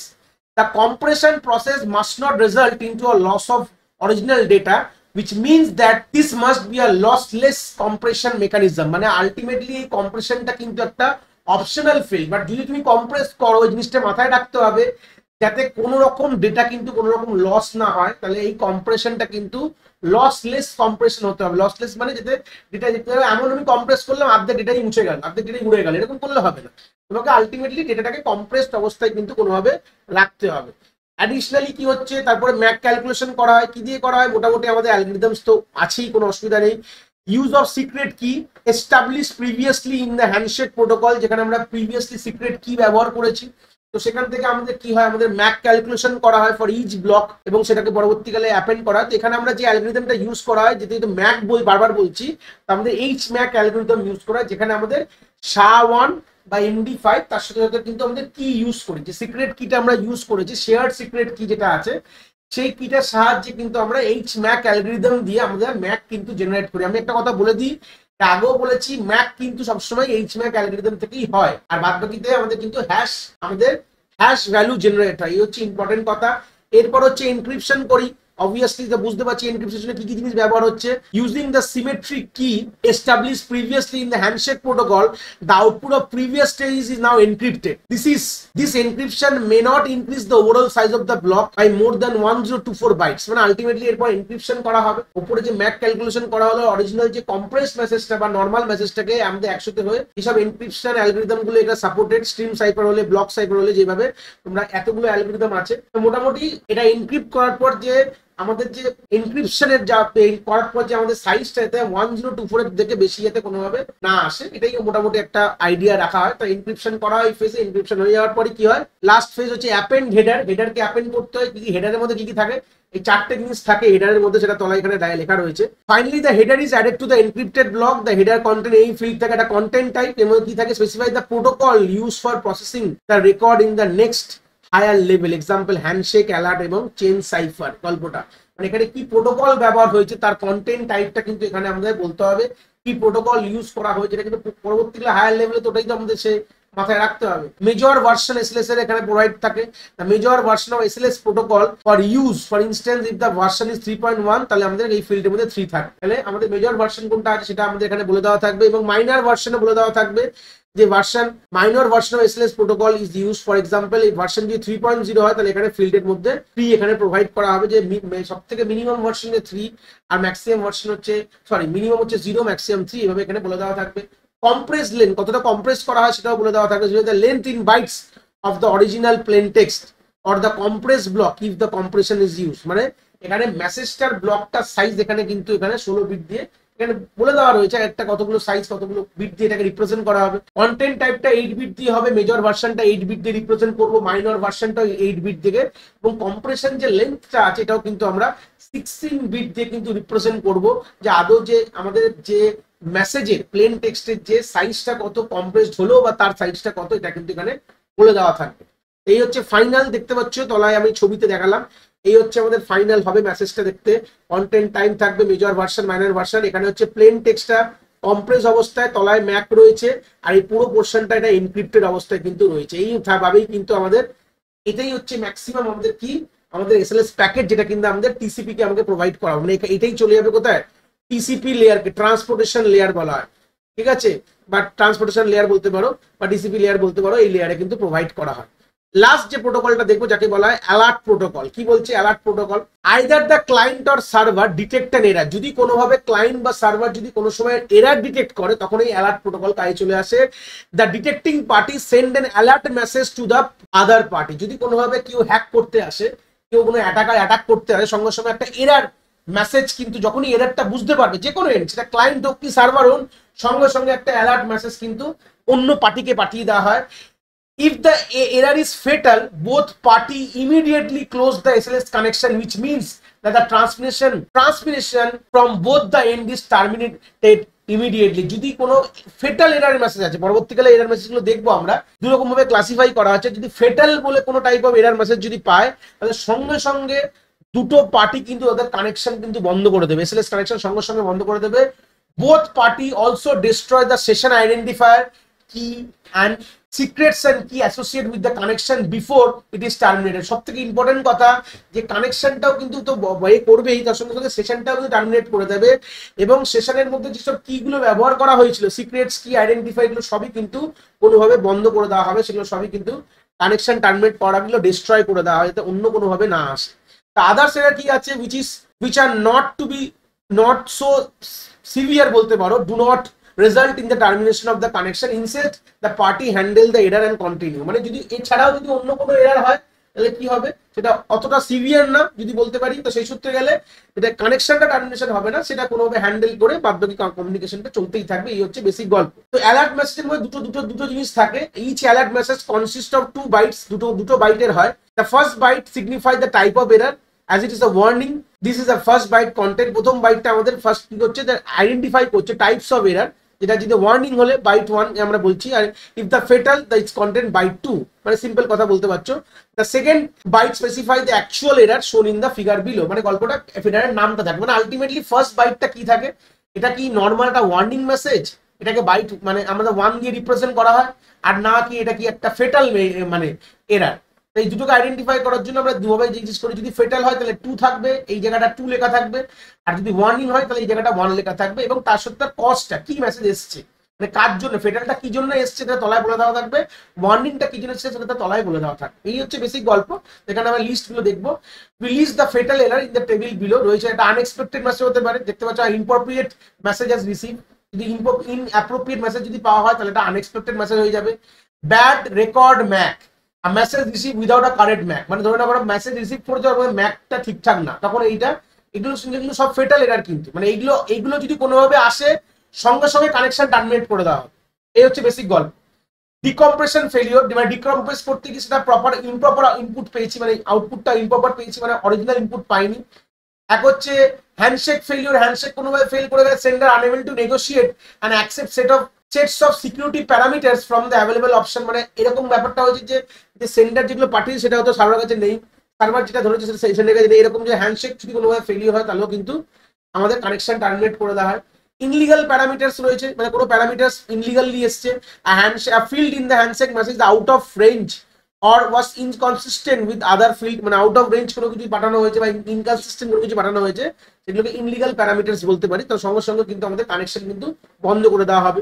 এবার যেটা নন ফেটাল এরার কিরকম রয়েছে, the remaining non fatal error listed গুলো দেখতে পাচ্ছ, এগুলো হলে কি হবে, কানেকশন টার্মিনেট করা হবে না, এটা হ্যান্ডেল করে না, ঠিক আছে, এগুলো নিজেদের পার্টিস গুলো ক্লায়েন্ট বা সার্ভার নিজেদের মধ্যে এটাকে হ্যান্ডেল করে জিনিসটাকে কন্টিনিউ করা হয়, কিন্তু কোনোভাবে কিন্তু এটার কানেকশন টার্মিনেট করা হয় না। যেরকম ফার্স্ট কি হচ্ছে, no certificate sender sent in response to the client request if the appropriate certificate is not available, তাহলে যদি অ্যাপ্রোপ্রিয়েট সার্টিফিকেট যদি না পাঠানো হয় তাহলে সেই জায়গায় এই নো সার্টিফিকেট ওয়ার্নিং মেসেজ যায়। ব্যাড সার্টিফিকেট হয়, যদি সার্টিফিকেট কোনোভাবে করাপ্টেড হয়ে যায় তখন এই ব্যাড সার্টিফিকেট মেসেজ আসে। আনসাপোর্টেড সার্টিফিকেট, মানে this type of certificate receive, যেটা সাপোর্ট করে না এরকম সার্টিফিকেট পাঠিয়েছে সেটাকে কিন্তু আনসাপোর্টেড সার্টিফিকেট পাঠানো হয়। সার্টিফিকেট রিভোক আর signature of the certificate has been revoke it, মানে সার্টিফিকেট রিভোক হয়ে গেছে এরকম হয়। Certificate expire, certificate unknown. Close notify কথাটার মানে কি, দেখো এগুলো তো মোটামুটি বুঝতেই পারছো, সার্টিফিকেটটাকে এক্সপায়ার হয়ে গেছে, রিসিভার সার্টিফিকেট এক্সপায়ার হয়ে গেছে, সার্টিফিকেট আননোন কোনো এরার এসছে সার্টিফিকেটকে প্রসেস করার সময় এরকম ধরেছে। আর ক্লোজ নোটিফাই মানে হচ্ছে notify the sender will not send any more message in this connection, each party must send this message before closing the side of connection. এটা খুব ইম্পর্টেন্ট কথা, যে যখন আমাদের কাজ হয়ে যাবে, মানে কানেকশনের কাজ হয়ে গেছে পুরো শেষ, তখন এই ক্লোজ নোটিফাইটা কিন্তু পাঠাতে হয়, দিয়ে তাদের এন্ডে কিন্তু কানেকশনটাকে ক্লোজ করতে হয়, বোথ দা পার্টিস করে। এইটাই তলায় এখানে লেখা রয়েছে কি করে ক্লোজ এবং রিজিউম আমরা এসএলএস কানেকশন করবো। এটা লাস্ট পোর্শনে চলে এসেছি। Before sending their communication the client and server must inform each other side of the connection in ending. মানে যদি প্রত্যেকটা দুটো সাইডকেই বলে দেওয়া হয় কানেকশন এন্ডিং করা হয়, as we have noted each party send a close notify alert to the other party। মানে যেটা উপর থেকে দেখলাম, ক্লোজ নোটিফাই একটা অ্যালার্ট মেসেজ পাঠানো হয় প্রত্যেকটা পার্টিকে, মানে ক্লায়েন্ট সার্ভারকে পাঠানো হয়। This ensure a graceful closure of the connection. এটাকে একটা ভদ্রতা বলা হয়। মানে এটা ঘট করে একটা, মানে আমরা যদি ফোন রাখার সময় আমরা বলি না আমি ফোনটা রাখছি, তারপরে ফোনটা কাটা হয়, এটাকে ভদ্রতা বলা হয়। সেরকম এই কানেকশন বন্ধ করার আগেও কিন্তু এটা এই ক্লোজ নোটিফাইটা বলে কানেকশনটা কেটে দেওয়াটা খুব দরকার। বোথ দ্য পার্টি নিজেদের মধ্যে এই জিনিসটা করে। when the party receive this alert, it is immediately stop whatever it is doing, send its own close notify alert and end the connection from its side as well। যখন এই মেসেজটা পেলো যে কোনো একটি পার্টি, নয় ক্লায়েন্ট নয় sender, সঙ্গে সঙ্গে তার নিজের কাজগুলো বন্ধ, যেগুলো করছিল বন্ধ করে সেই সঙ্গে সঙ্গে তার নিজের ক্লোজ নোটিফাই কিন্তু এই অ্যালার্টটা পাঠিয়ে দেওয়া হয়। In an SLS connection without a close notify, মানে কোনো কানেকশন বন্ধ হলো কোনো ক্লোজ নোটিফাই না নিয়ে, from the either party it can not be resume. মানে যদি এরকম হয় যে কোনো ক্লোজ নোটিফাই না পাঠিয়ে যদি হট করে বন্ধ করে দেওয়া হয়, তাহলে কিন্তু এটাকে রিজিউম করা যায় না। কেন রিজিউম সা দরকার তো তলায় লেখা আছে। এটা ছোট একটা 2 নম্বরে গিভ রিজন টাইপের প্রশ্ন থাকতে পারে যে handshake protocol in SLS quite complex. এটা দেখলাম আমরা, টাইম কনজিউমিং। এটা কিন্তু সত্যি ঘটনা যে একটা এসএলএস এর মধ্যে যে হ্যান্ডশেক প্রোটোকলটাকে করতে গেলে অনেকটা সময় সংক্ষেপ লাগে এবং এটা quite complex as it use asymmetric key cryptography. Therefore if desire a client and a server can decide to reuse or resume the earlier SLS connection rather than creating a fresh or one new handshake। মানে গল্পটা এখান থেকে একটা idea পাচ্ছ যে আমরা যেহেতু একটা কমপ্লেক্স হ্যান্ডশেক প্রোটোকল আমরা ইউজ করি যেখানে কিনা অ্যাসিমেট্রিক কি ক্রিপ্টোগ্রাফি হয়, তো এটা কোনো একটা টাইম কনজিউমিং। তাই জন্য যদি চায় ক্লায়েন্ট বা সার্ভার সে তার প্রিভিয়াস এসএলএস কানেকশনকে ইউজ করতে পারে rather than creating a fresh one by using handshake. মানে হ্যান্ডশেকে করে যে নতুন করার থেকে বেটার সে প্রিভিয়াসটা ইউজ করতে পারে। However for this to be possible both the parties must agree on the reuse. মানে এটা যদি করতে চায় তাকে দুটো পার্টিকেই কিন্তু অ্যাগ্রি করতে হবে। মানে ক্লায়েন্ট ভাবলো যে আমি আগেরটা ইউজ করবো, স্যার বলছে না করবো না, ওরকম করলে হবে, দুটো পার্টিকেই কিন্তু অ্যাগ্রি করতে হবে হ্যাঁ ভাই করো। If either party feels that it is dangerous to reuse the earlier connection or if the other party's certificate has been expired since the last connection, it can enforce the other party to perform a fresh handshake as per SLA specification। Simple, মানে যদি কোনো একটি party ভাবে যে না এটা already অনেকটা সময় হয়ে গেছে, আমি ডেঞ্জারাস, আমি ইউজ করবো না, বা কোনো একটি পার্টি সার্টিফিকেট এক্সপায়ার করে গেছে, এরকম সময় কিন্তু ওরা লাস্টটাকে না ইউজ, লাস্ট কানেকশনটাকে নাও ইউজ করতে পারে, বলে যেটা ফ্রেশ কানেকশন তৈরি করে নাও। এবং নর্মালি বলা SLS connection should not be reuse after 24 hour in any case. মানে একটা এসএলএস কানেকশন তৈরি করার পর মিনিমাম 24 ঘন্টা ওই কানেকশনটাকে আমরা সেশনটাকে বলতে পারবো কানেকশনটাকে আমরা রাখতে পারি বা ওটাকে ইউজ করতে পারি। এটা ডিপেন্ড করে, এটা কিন্তু সবসময় এরকম ব্যাপার না যে করতেই হবে, এরকম কোনো মাথা দিব্যি নেই যে প্রিভিয়াসটাকে ইউজ করে চলবে, এরকম কোনো ব্যাপার নেই। হয়তো হলে তোমরা নতুন, অবভিয়াসলি ডিপেন্ড করবে পার্টিদের উপরে, ক্লায়েন্ট সার্ভারের উপর ডিপেন্ড করে যে ক্লায়েন্ট কি করবে, সার্ভার কি করবে, মোটামুটি এটা ওরা অ্যাকসেপ্ট করবে কিনা ইউজ করার জন্য, এটা ওদের উপর পুরো থাকবে। যদি করে তাহলে হিসাব মতন সে করতে পারে, কোনো অসুবিধা নেই, ঠিক আছে। কিন্তু minimum 24 hours minimum maximum time line বলা হয় যে একটা যে কোনো কানেকশন প্রিভিয়াস কানেকশনকে ওটাকে ইউজ করার জন্য। কারণ কি বুঝতেই পারছো কানেকশনটাকে ফের বিল্ড আপ করতে গেলে একটু সময় বেশি লাগবে, কারণ এখানে অ্যাসিমেট্রিক কি ক্রিপ্টোগ্রাফি ব্যবহার হচ্ছে, এটা টাইম কনজিউমিং। এই জন্য আমরা যদি প্রিভিয়াসটা করতে চাও করতে পারো, বাট দুটো পার্টিরই কিন্তু সময় থাকতে হবে, তাহলেই কিন্তু করতে পারবে। আর ম্যাক্সিমাম টাইম হচ্ছে 24 আওয়ার্স, তার 24 আওয়ার্সের পরে একই প্রিভিয়াস কানেকশনকে তোমরা ইউজ করতে পারবে না। তো এই ছিল কনসেপ্ট অফ আমাদের SSL secure socket layer protocol বলতে পারো। আশা করি কনসেপ্টটা আমি তোমাদের ভালো করে বোঝাতে পেরেছি। যদি ভিডিওটা ভালো লেগে থাকে অবভিয়াসলি একটি লাইক করো, আর বন্ধু বান্ধবের সাথে শেয়ারও করো যাদের সত্যিই দরকার এরকম ভিডিওর। আর হ্যাঁ, অবভিয়াসলি চ্যানেলে নতুন হলে চ্যানেলটাকে সাবস্ক্রাইব করে দিও এবং বেল আইকনটিকেও প্রেস করে দিও, তাহলে এরকম নতুন নতুন ভিডিওর নোটিফিকেশন তোমরা সবার আগে পেয়ে যাবে। তোমাদের এক একটি লাইকে আমি অনেকটি মোটিভেশন পাই, আমি ফিউচারে এরকম ভিডিও আরো তোমাদের যেগুলো দরকার আমি অবভিয়াসলি নিয়ে আসার প্রচেষ্টা রাখি। তোমাদের যদি কোথাও কোনো ডাউটস হয় তাহলে ভিডিওর কমেন্ট সেকশনে অবভিয়াসলি আমাদের জানাতে পারো, আমি সেইগুলোর সমাধান অবভিয়াসলি করার চেষ্টা করব। তোমাদের যদি মনে হয় স্পেশাল কোনো টপিক আছে যেটা নিয়ে ভিডিও বানালে তোমাদের সুবিধা হবে, সেটাও তোমরা আমায় জানাতে পারো এই ভিডিওর কমেন্ট সেকশনে লিখে। অবভিয়াসলি চেষ্টা করব ফিউচারে সেই টপিকগুলোকে নিয়ে ভিডিও বানানোর কথা। সবাই ভালো থেকো, আর হ্যাঁ, আবার দেখা হচ্ছে নতুন একটি ভিডিওর সাথে।